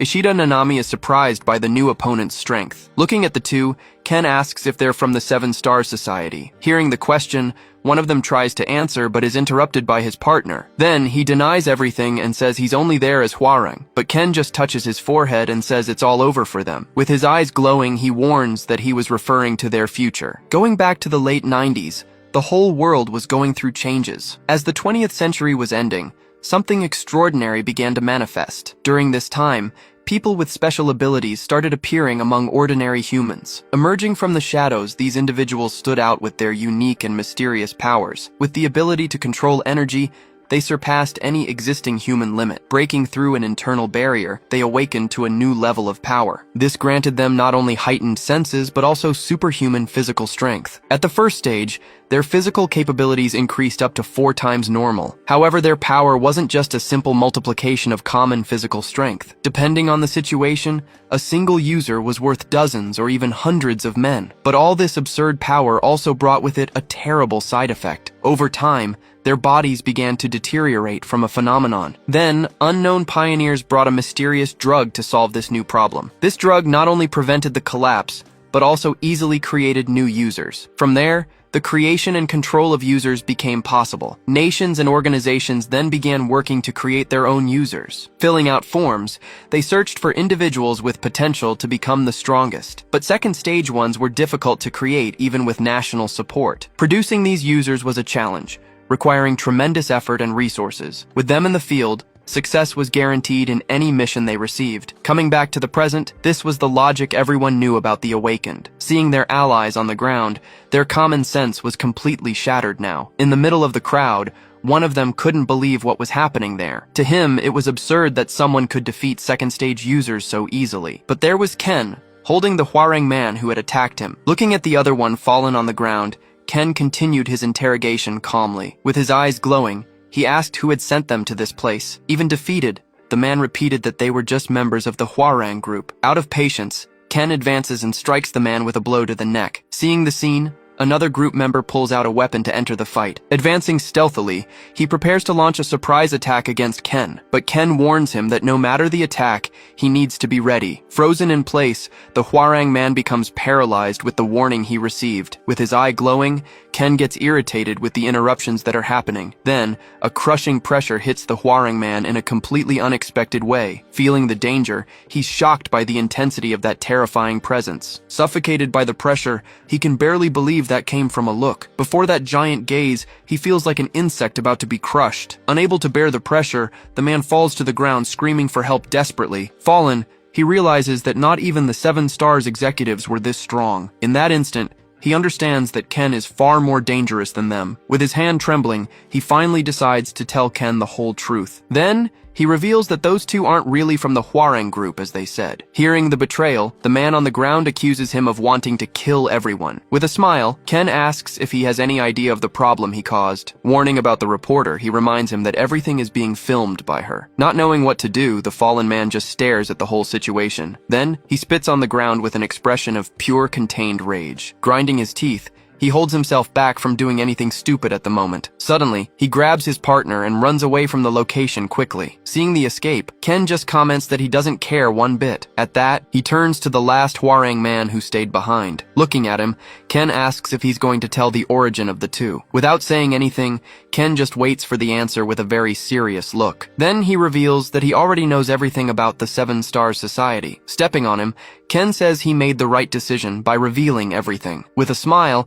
he warns that the man could have become an example. Terrified by the situation, the man finally asks who he really is. With a sinister smile, Ken just asks if he can't guess by himself. Answering the question, he says he's a student who likes freshmen. Meanwhile, the 2 men who fled were running desperately through the university courtyard. Already out of breath, they were trying to get away from that place as fast as possible. Stopping to breathe, one of them wondered what kind of monster that was. At that, the other says they need to regroup with a certain person. Suddenly, a voice emerges saying he had already warned about what would happen. Grabbing the man from behind, Ken asks who is the person they mentioned. With his arm on his neck, he asks if they don't want to leave. Trying to intimidate him, the other man starts making threats against his family. Unfazed, Ken just observes that one of them is very noisy and talks, while the other remains silent all the time without saying a word. Looking at them, Ken suggests what would happen if he combined the mouths. Then he grabs the man's face forcefully to begin his punishment. Next, he threatens to crush both into just one forever. Forcing his mouth,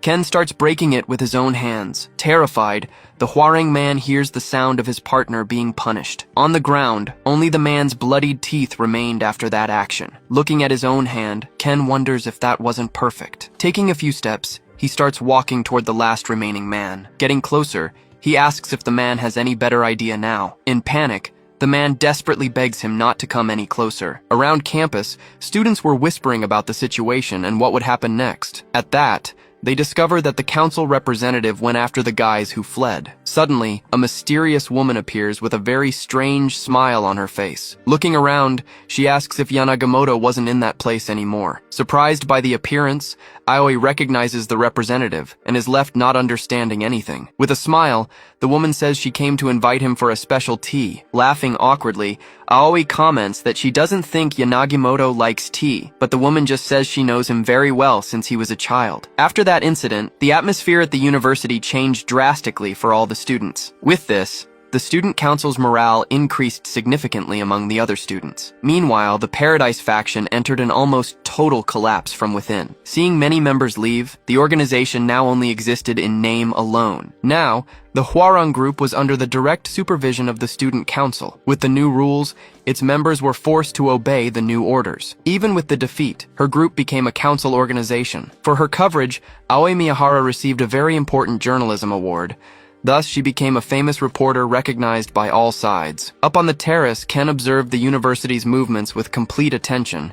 Thinking about the next steps, he realized that the Seven Stars Society had made a move. In the middle of the field, a student is thrown far by a quick strike. To move alone, he needed to stabilize the situation inside the university first. Fighting with determination, Ishida faces several opponents at the same time without retreating. Blocking the attack, she defends herself from the strike coming from above her. Defending herself from the blow, Ishida Nanami blocks the attack with her sword blade. Gripping the handle tightly, she prepares to counter the blow received. Then, she leaps and hits the opponent with a strike that throws him. Advancing across the field, she runs to the next target without losing a second. With a focused gaze, she prepares her next attack against another one of the opponents. In a quick movement, she dodges and hits the man with a strike. Right after, she spins her body and continues to fight against all of them. Her eyes shine intensely, showing her total concentration in the middle of the difficult combat. Holding the sword firmly, she prepares to continue her attack. But suddenly, Ken appears from behind and grabs her shoulder with force. Reprimanding the attitude, he warns her not to unsheath her sword recklessly. Without questioning the order, she just apologizes for her impulsive and excessive behavior. Seeing the order established, Ken realizes there won't be any more problems for now. Observing the men on the ground, he praises her strength and potential. On the field, all the opponents were fallen and defeated by her great skill. With a smile, she admits that she was once arrogant because of her strength. Remembering the calamity, she tells him she heard about a key person for the future. Confused, Ken just listens to her story without understanding what she wants. Suddenly, the woman who was watching him approaches and interrupts their conversation. Sighing, Ken just stares at her with a look of exhaustion and total distrust. With a smile, she invites him to have some tea and chat a bit. Scene change, the two are now sitting in a completely empty cafeteria. Nervous, Ken picks up the cup without really wanting to meet with that mysterious person. Complaining about the difficulty, she says he always runs away when she approaches. Without patience, Ken just looks away and ignores the complaint she made. Tired of games, he asks directly what she wants with him now. With a smile, she says she just wanted to chat with him a bit. To her, Ken is the hero who saved the entire university from recent problems. Picking up the cup, she continues her speech with a very serene expression on her face. Looking at him, she says many things come to her mind when she sees him. Like flowers blooming in spring, she describes a nostalgic feeling, and also the sound of cicadas that always announce summer's arrival, just like the trees that change color under the autumn sky, or the first snow of winter that accumulates very slowly. To her, all this brings a very strong and inexplicable feeling of longing. It's as if the threads of destiny have been interconnected between them for a long time. Without saying a word, Ken just listens to her speech in total silence. Drinking the tea, he asks her to stop saying random things. However, he feels a strange similarity with that person in front of him. The tea, for example, seemed strangely familiar to his personal and unique taste. It had a nostalgic feeling, as if it were something from his hometown. But at the same time, he felt a very great strangeness in all that familiarity. Then, she asks if the tea served was to his liking. With a smile, she says she doesn't believe that's really the case. With a smile, he says she seems to know a lot about his life. With a mysterious look, she just responds with a simple and short maybe. Irritated, he says he's not in the mood for jokes and insinuations now. Standing up from the table, she invites him to come and go whenever he wants. Picking up the cup, She invites him to use the place whenever he needs. She reveals that the cafe is the perfect place for quieter conversations. Looking around, Ken wonders how no one noticed their presence there. Suddenly, he notices something strange in the air and becomes very suspicious. Despite her popularity, no one was looking in the direction of their table. It was as if they were invisible to all the people passing by. Laughing, she reveals it's a small adjustment she made to the place. Without a guide, the cafe becomes as discreet as a simple tree. To those outside, the cafe looks like just a common and empty building. Then he realizes she's not an ordinary person like the others. With a smile, he now doubted whether she was even human. Scene change. An empty office is shown with no one around now. Analyzing a report, a man receives important news about the local university. Being the vice director of the committee, he discovers about Paradise's fall. Confirming the information, his subordinate says the factions lost their former influence. Seated, the director asks which faction was responsible for this major change. Shocked, he discovers that everything was done by a single very powerful man. On the map, he wonders if America intervened in the situation somehow. On the map, 3 Class 1 and 2 targets are shown prominently, but his subordinate says that, on the contrary, they also seem quite confused. Standing up from the chair, the director realizes that a new powerful awakened one has appeared. Opening the door, the director prepares to leave the room immediately. He orders them to prepare a car so he can go to the location. Suddenly, Ayana Koji appears and questions his decision to get involved in this. Arms crossed, he advises him to avoid rash and thoughtless actions. But the director responds that this matter requires someone with authority to resolve it. Ayana Koji says he prioritizes soldiers who follow orders above anything else. Taking a step forward, Ayana Koji approaches and provokes him with a personal question. Staring at the director up close, he asks if he still thinks about his failure. Irritated by the provocation, the director demands he watch his words now. At that moment, another man appears to try to calm the situation between them. Suddenly, the director hits the man with an unexpected punch to the face. Grabbing the man by the neck, he says he's going to educate him about the awakened. He explains that they are strategic weapons and one-man armies. With an irritated look, he asks what happens if they don't communicate. On the phone, the director says that deep down, they're still just human. On the phone, Ken receives a call and a proposal from the committee's vice director. With sincerity, he says they can reach an agreement with any human. Receiving the call, Ken asks to use the location immediately for a meeting. Hearing the request, the woman stands up and decides to leave for a while. Sighing, he realizes he's been dragged into yet another very problematic matter. With a smile, she says that trials are part of a hero's journey. Outside,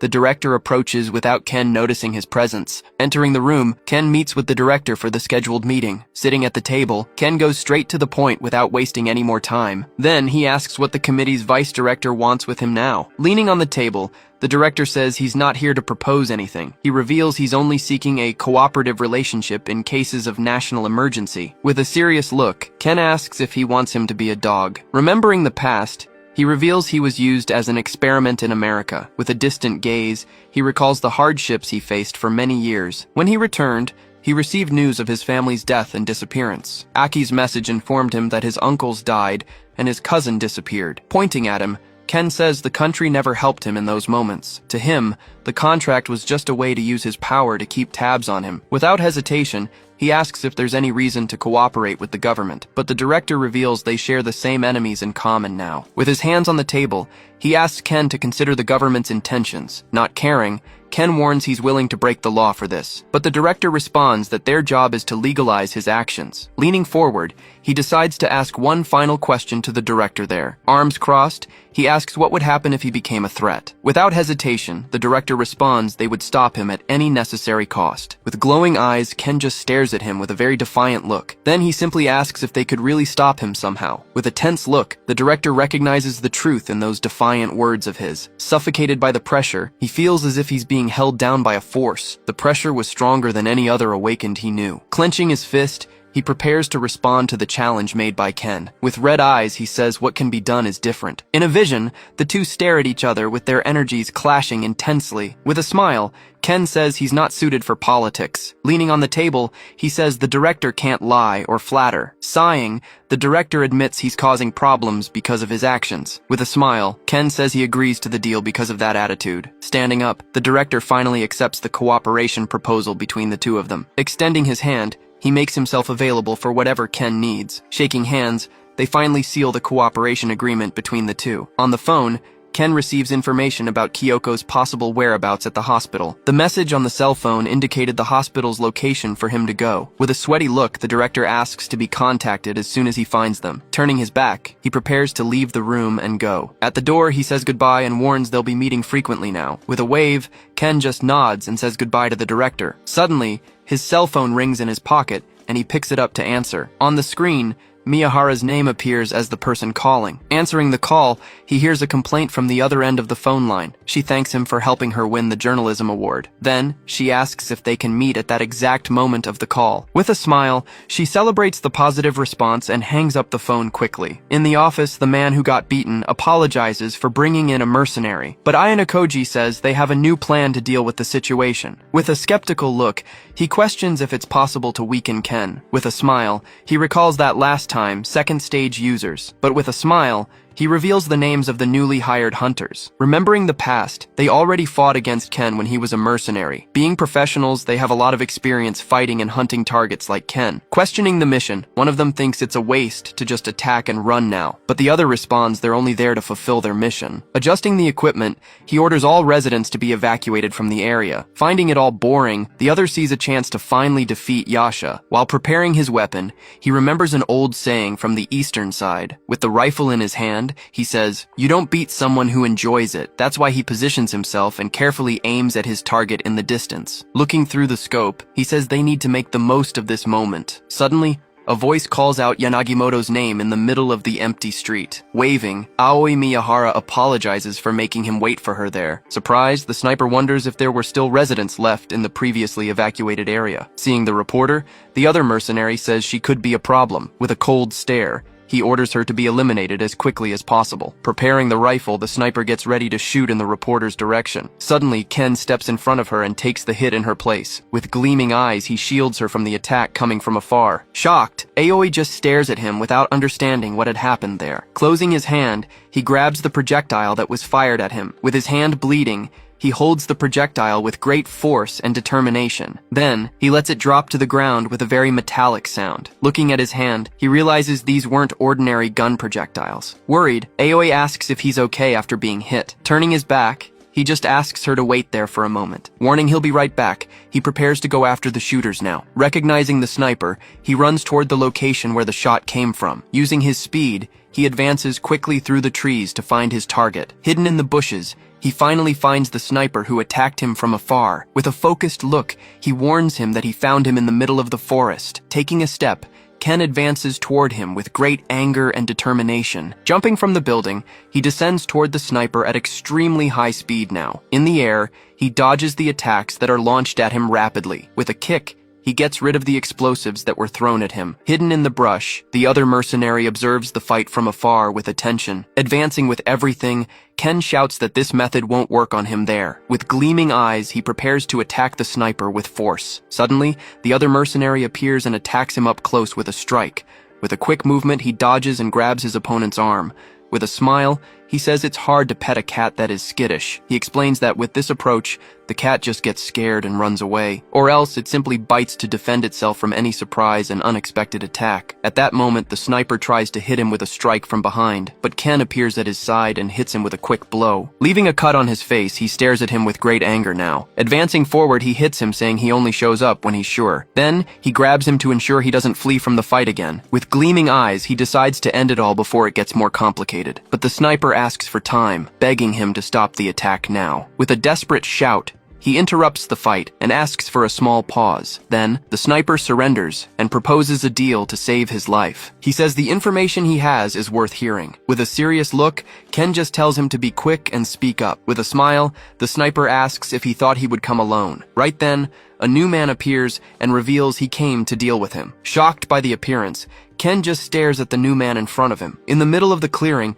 the other mercenary was lying defeated on the ground. Far from there, Aoi Miyahara was walking back to her house peacefully alone. Passing through a street, she crosses through a gate to reach her destination. Suddenly she stops and wonders what was happening in that place. Turning around, she realizes a projectile came flying in her direction out of nowhere. Right then, a hand grabs her from behind and pulls her away from there. With the impact, She's thrown to the ground with great force and violence. Then, the person grabs her and says she's just a person. Holding her hair, he blames her for being greedy and meddling. Not understanding, Aoi asks what he means by that strange word. With a knife, he reveals she was following him for a story. With the knife at her neck, he prepares to end her life. Terrified, Aoi tries to buy time and distract him somehow to escape. Right then, she remembers the Seven Stars Society and has a brilliant idea. With a bluff, she accuses him of bringing his personal feelings into this. Shocked, he wonders how a simple reporter knew that secret information. Realizing the tactic,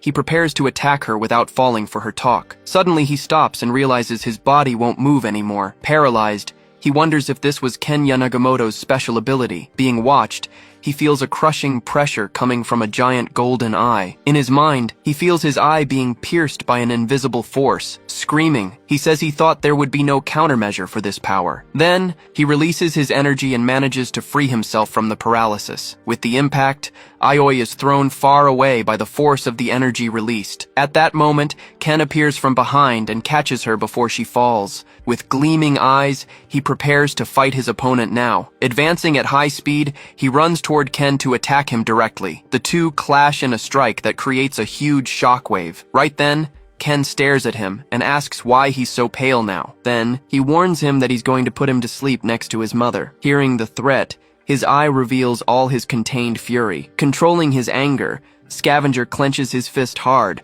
wanting to end it all right there. Despite the urge, he backs off since he's not in his best physical condition at the moment. Grabbing Ken's arm, he confirms he's held up his end of the deal by weakening the target. Then he turns and leaves, promising that next time, there'll be no escape. Relieved, Ken watches the mercenary leave, thinking he got lucky the fight didn't continue. Seeing Aoi frightened, he quickly approaches to make sure she's safe and sound. At that instant, he notices Snowcat at the top of the stairs, watching everything with an analytical gaze. Analyzing the scene, the sniper realizes Ken's power has increased a lot since their last encounter. With a dark smile, Ken thinks he would have died if not for the deal they made. Keeping his word, Snowcat turns to leave, leaving the two behind. But Ken stares at him with a serious look, leaving a silent warning in the air. Raising his hands in a peace sign, Snowcat assures he's loyal to his contracts. He then points to his rifle, informing that the mission's over anyway. With a smile, he says he won't take any more jobs against Ken if he wants to live longer. But before leaving, Scavenger appears with one last piece of information as a courtesy gesture. Warning about the danger, Scavenger reveals that Yugo Mizukami will come to deal with Ken personally. Joking with Aoi, Snowcat says goodbye and offers help if she needs anything in the future. Leaving a contact with her, he approaches and offers a discount for the shot from before. Indignant, Aoi stares at the mercenary, thinking about how shameless he is after everything. Noticing her reaction, Snowcat comments that she's really not on their side. Confused by the comment, Aoi simply doesn't understand what that meant. Explaining his philosophy, he says they don't have allies or enemies, only power. Changing his tone, he poses in a funny way, bragging about being totally incomparable. Then he says goodbye and leaps away, asking that they don't meet again. Looking at the paper in her hand, Aoi can't understand what kind of person he was. Seeing her confusion, Ken gets Aoi's attention with a very serious tone. With a heavy look, he says they shouldn't see each other anymore for safety. Totally surprised, Aoi can't understand the reason for that sudden decision from him. Turning her face, she asks if he thinks she only looks for him for a story. Next, she stares at him and vehemently denies it, shouting about her true intentions. Crumpling the paper, she explains that her interest isn't just recording dramatic moments. She then reminds him, saying that the way he faces danger inspires courage. Recalling a story, she says she's seen many people give up and isolate themselves along the way. Hearing her words, Ken has nothing to say at that exact moment. Then he places his hand on her shoulder, saying he knows she's not like that. Touching her shoulder, he claims to be strong enough to survive any danger, but a vision of his family reminds him that in the end, he always ends up alone. With a sad look, he says he doesn't want to feel that abandonment again. Hearing this, she asks if he's pushing her away because he thinks she's weak. Clenching his fist, he agrees that having someone weak around can be a burden. Right after, she counters that, without support, even the strongest can break someday. Holding his arm, she reinforces that she's seen this happen many times at work. In silence, he just listens to her say that strength or weakness don't matter that much. Suddenly, Aoi feels a stab of pain in her shoulder and winces a little. Seeing her pain, he lowers his head and pleads for her to leave. With a determined expression, she ends the conversation, standing firm in her final position. Turning to leave, She promises she'll get in touch with him again. At that, she looks back with a smile and asks if he'll still answer the call. In silence, Ken just watches her, processing everything with a very serious look. Maintaining his gaze, he remains thoughtful, pondering the young reporter's fearless attitude. Giving one last smile, she turns away for good, confident she's done her part. Right after, Aoi goes on her way alone, walking down the street at dusk without looking back. Watching her walk away, Ken finally lets out a long sigh, seeming much more tired. At that same instant, his cell phone suddenly starts ringing inside his pocket. Taking out the device, he sees the call is coming from someone at the college. Answering curtly, he asks what the person wants with him now. On the other side, Otsuka informs he's found the hospital where Kuniyama Kyoko was admitted. Noticing something strange, Ken questions why he used the past tense. Then Otsuka reveals she was removed from there, and her whereabouts are unknown. Gritting his teeth in anger, Ken orders them to send backup to his location immediately. Worried, Otsuka asks Ken to wait, warning that it's too dangerous for him to act alone. But Ken responds coldly, saying what he does is his problem alone. With nothing to say, Otsuka agrees with the decision and quickly hangs up the phone. Running his hand through his hair, Ken gets frustrated, thinking about Aki's mother now. Gripping the contact hard, he gets irritated about having to ask for help again. Changing scenes, Kuniyama Aki tries to make a call with the phone she recovered. When trying to call, she hears the message that the number is unavailable at the moment. Frustrated, she looks at the phone, lamenting that she can't get through just when she needed to. Thinking about the situation, she tries to call Ken, wondering where he could be. But in the end, she gives up on the call, concluding that's the best decision. Believing it's right, she decides she needs to protect Mei and also save Ken. Remembering her struggle, she trembles a little, thinking about all the effort she made. Gripping the phone hard, she fills with a much darker determination. In a burst of rage, she screams,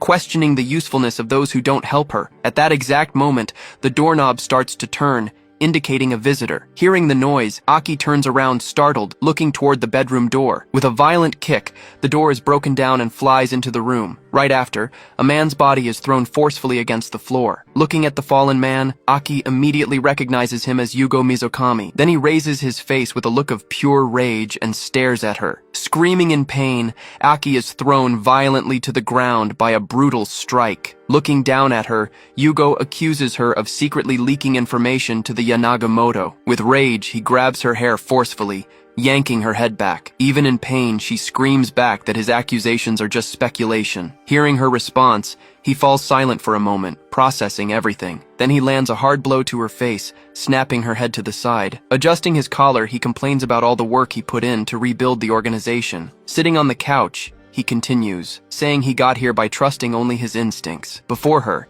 he affirms with complete certainty that his judgment is absolutely absolute. With a dark look, he reinforces that this isn't speculation, but pure conviction. Slowly rising, she stares back at him with a completely defiant and cold posture. At that, she provokes him, saying his instincts aren't as good as he thinks. Irritated by her audacity, he simply questions if she's going to keep talking. Gritting his teeth, he laments not having the goods that Yanagimoto Mei managed to get. Grabbing his phone, he promises he'll make sure she never underestimates him again. Hearing his call, Aki becomes completely paralyzed. No reaction to the order given. Speaking on the phone, Yugo coldly orders them to cut off one of her mother's hands. With eyes wide in horror, she understands the cruelty about to happen. Desperate, she stands and screams that he had promised to spare her mother's life. Ignoring her despair, he calmly lights a cigarette without even looking at her face. While smoking, he responds that he only promised to spare her life, nothing more than that. Screaming back, she accuses him of just twisting the words of their agreement. With a sadistic smile, he threatens to take the other hand if she keeps complaining. Terrified by the threat, tears stream from her eyes as she stares at him hopelessly. Completely defeated and trembling, she lowers her head, no strength left to keep arguing. Then she kneels on the floor, begging him to stop and accept punishing her instead. With a victorious smile, Yugo demands that she call herself completely useless trash. Looking at her, he further demands that she say every word with sincerity. Before him, she begins to speak, accepting the humiliation to save her mother. Crying from humiliation, she finally says the words, feeling the full weight of her choice. Hearing the humiliation, Yugo agrees with her statement as a tear falls to the ground. Then he approaches and steps near her, saying everyone would be better off without her. Adjusting his collar, he says he'll show a little mercy since she obeyed. Turning to his men, he gives a new order to correct the previous plan. With a cruel smile, he tells them to take a finger instead of the whole hand. Switching to Hermes' base, a call from Ken Yanagimoto appears on the screen. Inside his hideout,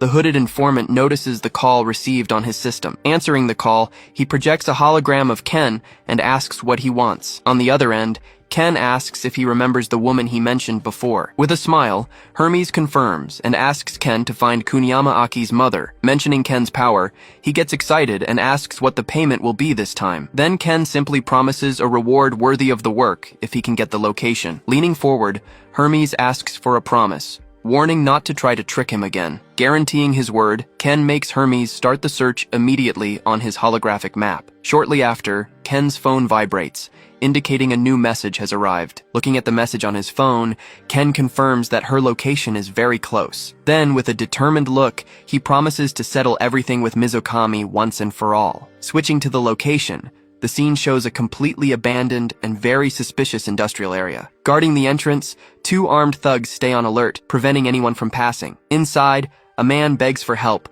while the torturer prepares for work. Sighing with exhaustion, he simply grabs a huge cleaver to continue the dirty work. Pulling his mask, the man complains about the job, clearly irritated with the whole situation. At that, another thug appears at the door, observing the victim tied in the sack nearby. Giving the order, he tells the torturer to shut up the screaming victim. Then the thug approaches another hostage, preparing to use his knife. Seeing the man approach, the victim trembles in fear and begs for their life. But the torturer orders them to discard her elsewhere after everything is resolved. Hearing a noise, he seems to have an idea about what to do next. Picking up a severed finger, he carefully removes the gold ring that was there. Right after, he holds the finger, thinking the plan is going perfectly well. Grumbling in frustration, the torturer turns around hearing a noise from the door. At that moment, a thug brings Aki's mother, tied and gagged in a chair. Approaching her, he begins to speak with a clear tone of mockery and sarcasm. Touching her shoulder with his dirty hand, he asks if she's tired of waiting. With a cruel smile,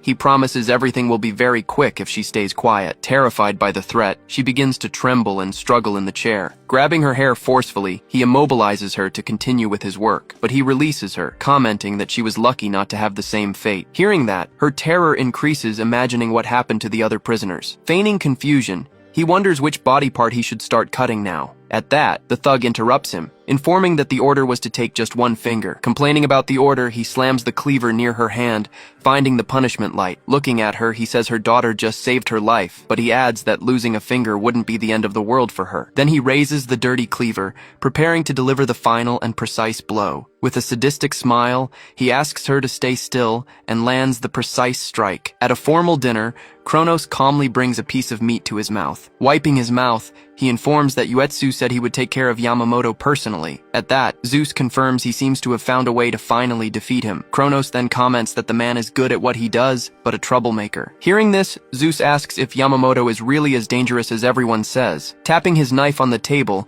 Kronos prepares to tell an old story about him. He explains that under his leadership, the Society of Seven has a solid foundation, but in the past, the organization was completely destroyed and in a state of ruins. Remembering the scene, he reveals it was all caused by a single man alone. Going back in time, several members of the organization were down and totally defeated on the floor. In the middle of them all, one of the leaders was on the ground, unable to react. Standing over the man, Ken says he finished off Mizukami's group easily. With a sadistic smile, he wonders how he should deal with their leader. Then, he lifts him by the throat against the wall of an empty corridor. Looking back, he asks which floor they're on, planning his next move. Smiling cruelly, he threatens to throw him to test all the limits of his body. In the victim's gaze, pure terror reflected the image of his cruel aggressor. Returning to the present, Zeus comments that even a demon would have been much kinder. Hearing the account, Kronos loses his appetite and drops his utensils on the table. Standing up next, he orders someone to be sent to observe everything from afar. On the plate, the barely touched meat showed the impact of the story he told. Then he gives a warning, saying not to approach him recklessly. Back at the warehouse, the entrance guards had already been completely neutralized by him. Meanwhile, the torturer was already defeated, and without any reaction on the floor. Standing in the center, Ken faces the remaining thugs, who are protecting Aki's mother. Pointing at them, he makes it clear that his patience has finally reached its end. On the floor, the torturer begs Ken to end it all at once. Preparing for the attack, two thugs approach with their weapons in hand now, but his cold gaze showed not an ounce of hesitation or any fear.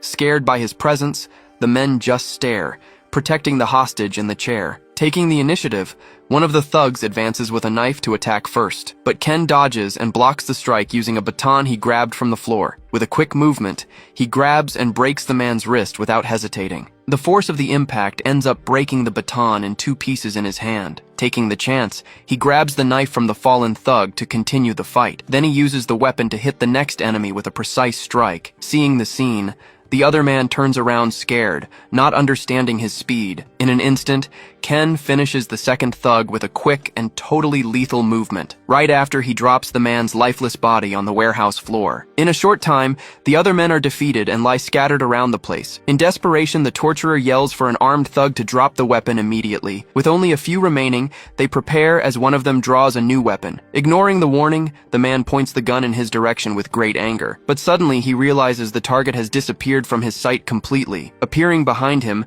Ken surprises him with a quick and totally unexpected strike. In the blink of an eye, the remaining thugs are all neutralized by a sequence of blows. Fallen on the floor, the torturer now stares at his shadow, feeling true fear. Ken approaches in silence, staring at the last enemy standing with a look. With a desperate smile, the man tries his luck and begs to be released. But Ken just stares back at him, showing not an ounce of any emotion. Losing his cool, he screams with all his might, calling Ken a monster. In response, Ken lands a devastating blow directly to the man's face without mercy. Leaving the man on the ground, Ken stands still, observing the result of his attack. Almost unconscious, the torturer still manages to ask for help one last time from him. Raising his foot, Ken replies that he's asking for too much after everything he's done. Then he finishes the man off with a series of violent blows without stopping for anything. Seeing the whole scene, Aki's mother trembles with fear in the wooden chair. Turning her face, she closes her eyes, unable to continue watching the brutal violence. Shortly after, she slowly opens her eyes upon noticing that the noise had finally stopped. With a gentle smile, Ken apologizes to her for taking so long to arrive. Back at the hideout, Yugo Mizukami smokes a cigarette in a very calm and relaxed manner. Then he tells Aki to be grateful that it all ended with just one finger. Staring at him with hatred, she curses him for all his cruelty and sadism, but Yugo just gives a side smile, enjoying the situation very much. He puts out the cigarette on her head, saying that trash is good for nothing. Right after, he threatens her, saying he might take another finger depending on his mood. At that moment, his cell phone vibrates, and he sees the job has been completed. He answers the call with a smile, ready to give the next cruel order. But his expression changes to pure shock upon hearing a familiar voice on the other end. It was Ken, greeting his old enemy after a long time without speaking. Provoking Mizukami, he asks if his pathetic life has been very fun lately. Meanwhile, the scene shows the result of Ken's invasion of the industrial warehouse. On the phone, he explains he killed all the men who were under his command. He still mocks, saying that Yugo doesn't really care about his subordinates. Then Ken tells him to stay alive until he arrives for the settling of scores. With a look of hatred, he promises he'll end it all with his bare hands. Remembering the past, his hand crushes the delicate hair ribbon with pure force. Meanwhile, Kuniyama Aki is struck by a blow and falls to the ground completely defenseless. Watching the scene, Yugo Mizukami gives a direct order to one of his henchmen there. With his face full of hatred,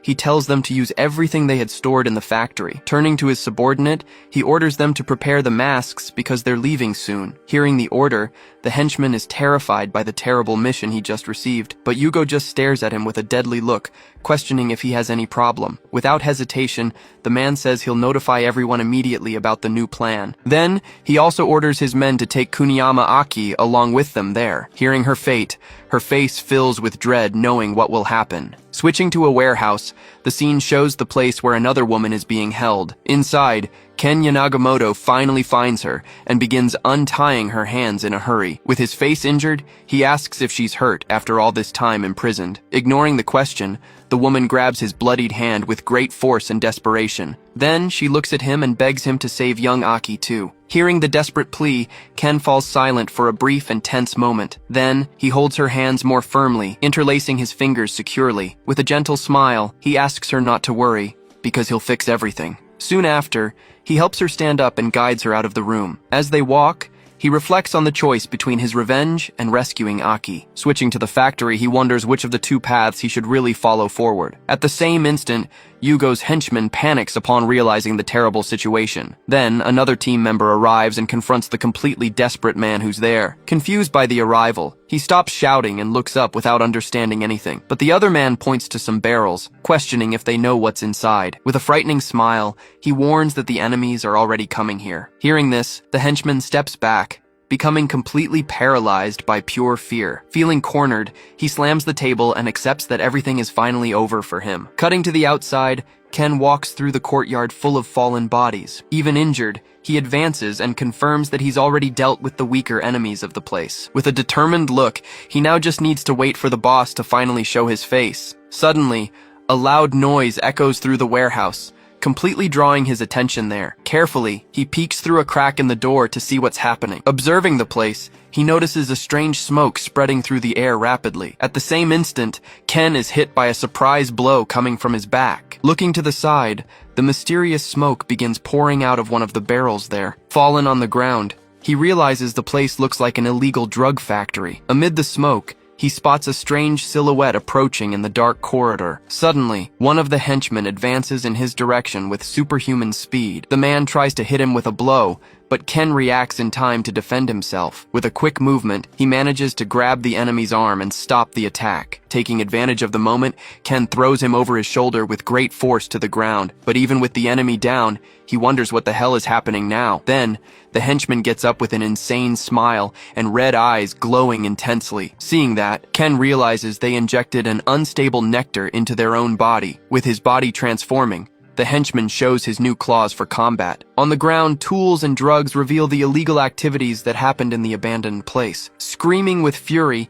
he charges at Ken with the intention to attack. As the enemy approaches, Ken prepares his defense while maintaining his position firmly. Activating his powers, his eyes glow and he prepares a strike with his fist clenched. With a quick movement, he hits the enemy's body with a devastating punch. Piercing through the henchman, his strike completely breaks the enemy's defense with total force. After the fight, Ken stands in front of the body fallen on the ground. Looking at the barrels, he still tries to understand where all that strange smoke comes from. With a serious look, he questions if all those sacrifices were really necessary there. Then, his eyes glow intensely as he senses a new presence approaching the place. As he walks, he wonders what that was and the origin of the red smoke. Sensing the danger, he decides he needs to get out of there as fast as he can. From the outside, Yugo Mizukami arrives with an army of heavily armed men. With a cruel smile, he finally faces his target after all this time. Walking forward, he mocks that he was worried about the little gift he sent before. With a deadly look, Ken just listens to the provocation from his greatest enemy. Showing a pill, he explains it can push anyone beyond their limits, but he reveals that the ones he used before were just much weaker versions. Hearing the revelation, Ken just closes his fist with great force and silence. Ignoring his rage, Yugo says he can help find that Kanade Yamamoto. With his face full of hatred, he can't stand hearing so much nonsense anymore. Then, Yugo reveals that his sister is essential to create the perfect nectar. Hearing about his sister, Ken's expression changes completely and becomes darker. That's why he says he went to find his parents, but they didn't say anything. Remembering the search, Yugo tells how the girl hid very well from them that night. Then, he reveals that not even his information network found clues about her whereabouts. Faced with this fact, he now admits he should have done something much worse before. With a cruel smile, he shouts that he should have tortured his parents more. Hearing the confession, Ken's rage explodes and takes over his face. With a subtle smile, Ken says he's happy with Yugo's confession. Then, Yugo gets confused, because he was actually a bit worried about his rival. That's why Ken says he's now happy that he didn't run away again. Suddenly, a golden energy surrounds his body, showing all his strength for the fight. With his eyes glowing, he questions the enemy's audacity to appear in front of him. Filled with hatred, Yugo screams at his men, ordering them to attack with everything they've got. Following the order, the armed thugs ready their weapons and aim at the main target. Faced with the threat, Ken unleashes his power, raising his energy to the maximum possible limit. In the same instant, they begin firing a rain of bullets in his direction. Leaping over them, he prepares to end it all with a single strike. With his fist clenched, he channels his energy to deliver the devastating final attack. Then, his strike hits the ground, creating an explosion that throws everyone away. Landing in the middle of the crater, Ken punches the ground with energy still flowing. With a focused gaze, His eyes glow with the power released against all of them. Amidst the dust, Yugo Mizukami covers his face and coughs from the smoke, but he composes himself and stares at the scene with a look of pure indignation. Seeing the destruction, he realizes he's facing a true and terrible monster. Desperate,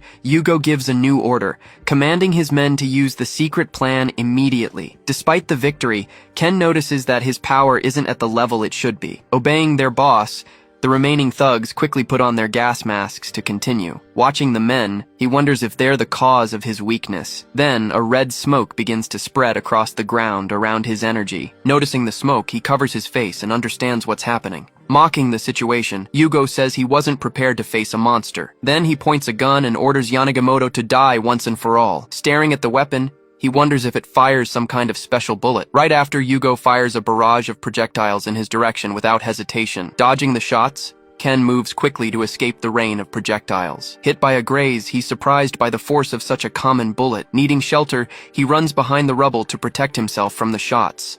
But a thug appears by surprise from behind and prepares to attack. Sensing the trap, he turns quickly and faces the new threat up close. With a quick strike, he hits the enemy's face with a brutal elbow. With the impact, the man is thrown far away, leaving one of his arms behind. Even victorious, he falls to his knees, panting and wounded from the difficult battle he fought. Taking advantage of his weakness, Yugo orders his thugs to shoot to kill without hesitation. Then, they fire a barrage of shots in Ken's direction to end it all. But he defends against the strikes, thinking he just needs to hold on until his power returns. With a punch to the ground, he releases a shockwave against all enemies. His energy explodes, hitting the thugs around him with a series of electric strikes. Watching the scene, Yugo is shocked by the power level his enemy displayed. Right after, he grabs two guns and shoots with full force in Ken's direction. Dodging the projectiles, Ken lands a spinning strike directly on his opponent's face. With the impact, Yugo is thrown backward, spitting blood through the air violently. Without wasting time, Ken advances quickly to continue his sequence of attacks against the villain. With his face wounded, golden energy drips from his eye like a tear. In that instant, another transformed enemy appears behind him for a completely surprise attack. The man advances quickly and tries to land a direct strike on Ken Yanagimoto's head, but he dodges and counterattacks, landing a devastating blow on the transformed thug's face. His fist hits the man's mask, breaking everything in a single powerful strike. Piercing through the thug, Ken defeats him with a single powerful final blow. Fallen on the ground, Yugo kicks one of the cylinders to release the smoke throughout the area. Then, the object rolls across the ground, spreading the red gas throughout the field. Protected by the mask, he stares at his opponent with a look of pure hatred and contempt. But Ken just stands still, with his energy enveloping his entire body there. With a smile on his face, he comments that the last effort was really quite good. Looking up, Yugo sees Ken's imposing figure staring at him completely recovered. In an act of desperation, he shoots with his pistol without even aiming properly. Moving his head, Ken dodges the projectile with impressive and superhuman speed. Then, he walks slowly toward his enemy without showing any concern. Fallen on the ground, Yugo points the gun at Ken, preparing the last and decisive shot. He pulls the trigger, but the gun just misfires without shooting any remaining ammunition. Not understanding, he wonders why the gun didn't work at the final moment. With a cold gaze, Ken asks why he simply doesn't die already. Then, he opens his hand, revealing that he caught the bullet with his own fingers. Staring at his opponent, Yugo freezes with his eyes wide open in pure fear. Approaching him, Ken grabs him by the clothes and mocks the gas mask. In the reflection of his gaze, Ken's image prepares for the strike. With a devastating punch, he hits Yugo's face and breaks the mask. Right after, he continues the sequence of strikes with his closed and bloodied fist. Another even stronger blow hits Yugo's face, completely breaking his defense. With his face bruised, he realizes that his enemy is already almost passing out there. Then, he holds him and asks where all that courage from before went. Turning to the side, he faces the remaining thugs who watched the entire scene. While holding Yugo, Ken warns that this time he won't go easy at all. Hearing the warning, the men become desperate about what's going to happen now. Then, he rips an object from Yugo's neck and observes it carefully. Letting the item fall, the object hits the ground and catches their attention. Then he shows the antidote and asks if this is what they're looking for so much. But he reveals that there doesn't seem to be enough to cure all the thugs. With a cold look, he suggests they decide among themselves who will survive. Holding the object, Ken confirms that it was indeed the antidote they were all seeking. Right after, he crushes the item with his hand, destroying their only hope. But suddenly, Yugo grabs him by the arm with the strength he still had left. With his eyes glowing, he refuses to accept defeat and keeps resisting. Screaming with hatred, he warns that the fight between them still hasn't truly ended. Held by the mercenary, Ken tries to break free to avoid the worst that's coming. But the man, even covered in wounds, won't let go of his clothes no matter what. With his fist clenched, he prepares for a final and totally desperate attack. Then, the mercenary pulls the pin of an explosive that was hidden in his hand. Gritting his teeth, he bites the fabric even harder to keep Ken from escaping. His whole body then begins to twist with pure rage and determination. Right after, he lunges forward and tries to land a direct hit on his target's face. Screaming with hatred, the mercenary puts all his remaining energy into this suicidal move. Seeing this, Ken's eyes change color, revealing his true nature. Immediately, his own hand also begins to release an intense and accumulated energy. Then, Ken grabs the mercenary's fist and stops the attack at the last second. With a swift movement, he throws the enemy's body far away from there. Off balance, the man tries to steady himself on the ground to avoid falling from the impact. Observing his rival, Ken analyzes the situation with a cold and totally calculating look. But the enemy, furious, prepares another strike with his hand full of energy. Standing still and focused, Ken faces his enemy, releasing an intense and powerful energy. Charging forward with everything, the mercenary launches a powerful blow, covered by his energy. In the same instant, Ken counterattacks with a strike that clashes against his rival. Taking the direct impact, Ken's arm feels the absurd force of the attack. Without wasting time, he lands a potent blow right in the enemy's stomach. Feeling the pain, the mercenary's face twists with the force of the blow. But the mercenary strikes back right away, landing a hit back on Ken. With a serious look, he understands that this exchange of blows will be very dangerous. Recoiling with the impact, Ken drags his feet across the ground to maintain balance. Analyzing the damage, he realizes he can't keep taking so many hits like this. Determined to end this, he crouches down to prepare a definitive attack. Then, he shoots forward with everything and lands a devastating blow right on his chest. Surprised by the speed, the mercenary takes the attack head-on and without any defense. Being thrown far away, his body is hurled and destroys everything in its path. While observing the result, Ken feels that his strength is finally returning to normal. With his eyes glowing, Ken realizes that the fight still isn't truly over. Seeing the enemy fallen on the ground, he just watches, waiting for the next move. In the same instant, a strange pill on the ground catches everyone's attention. Right after, a box full of them is revealed there near the fight location. Without thinking twice, the man grabs a handful and throws everything in his mouth. Then, his body begins to react strangely, releasing a lot of energy. His muscles expand and twist as the transformation advances rapidly. Even his teeth change shape, becoming much larger and sharper. Completely transformed, he reveals himself to be Yugo, from the Council of Seven Stars. Full of power, he shows his monstrous body and totally out of control. Observing the scene, Ken realizes that the enemy's presence has completely changed. With a focused look, he understands that the situation has become even more complicated. But the monster advances toward him, screaming in a totally threatening way. Ken faces the enemy, reflecting the red energy in his own golden eyes. Then, the two run toward a final confrontation, advancing against each other. Exploding with everything, the impact of their clash destroys the entire scenery. Amid the rubble, the trail of destruction reveals the power of the great confrontation. Right after, Ken stands up injured, supporting his hands on the totally destroyed ground. Seeing his rival on the ground, Yugo mocks his power, feeling very superior. But Ken, with his head down, seems to concentrate, completely ignoring the enemy's provocation. With his eye glowing, Yugo feels the power of an awakened one for the first time. Expanding his body,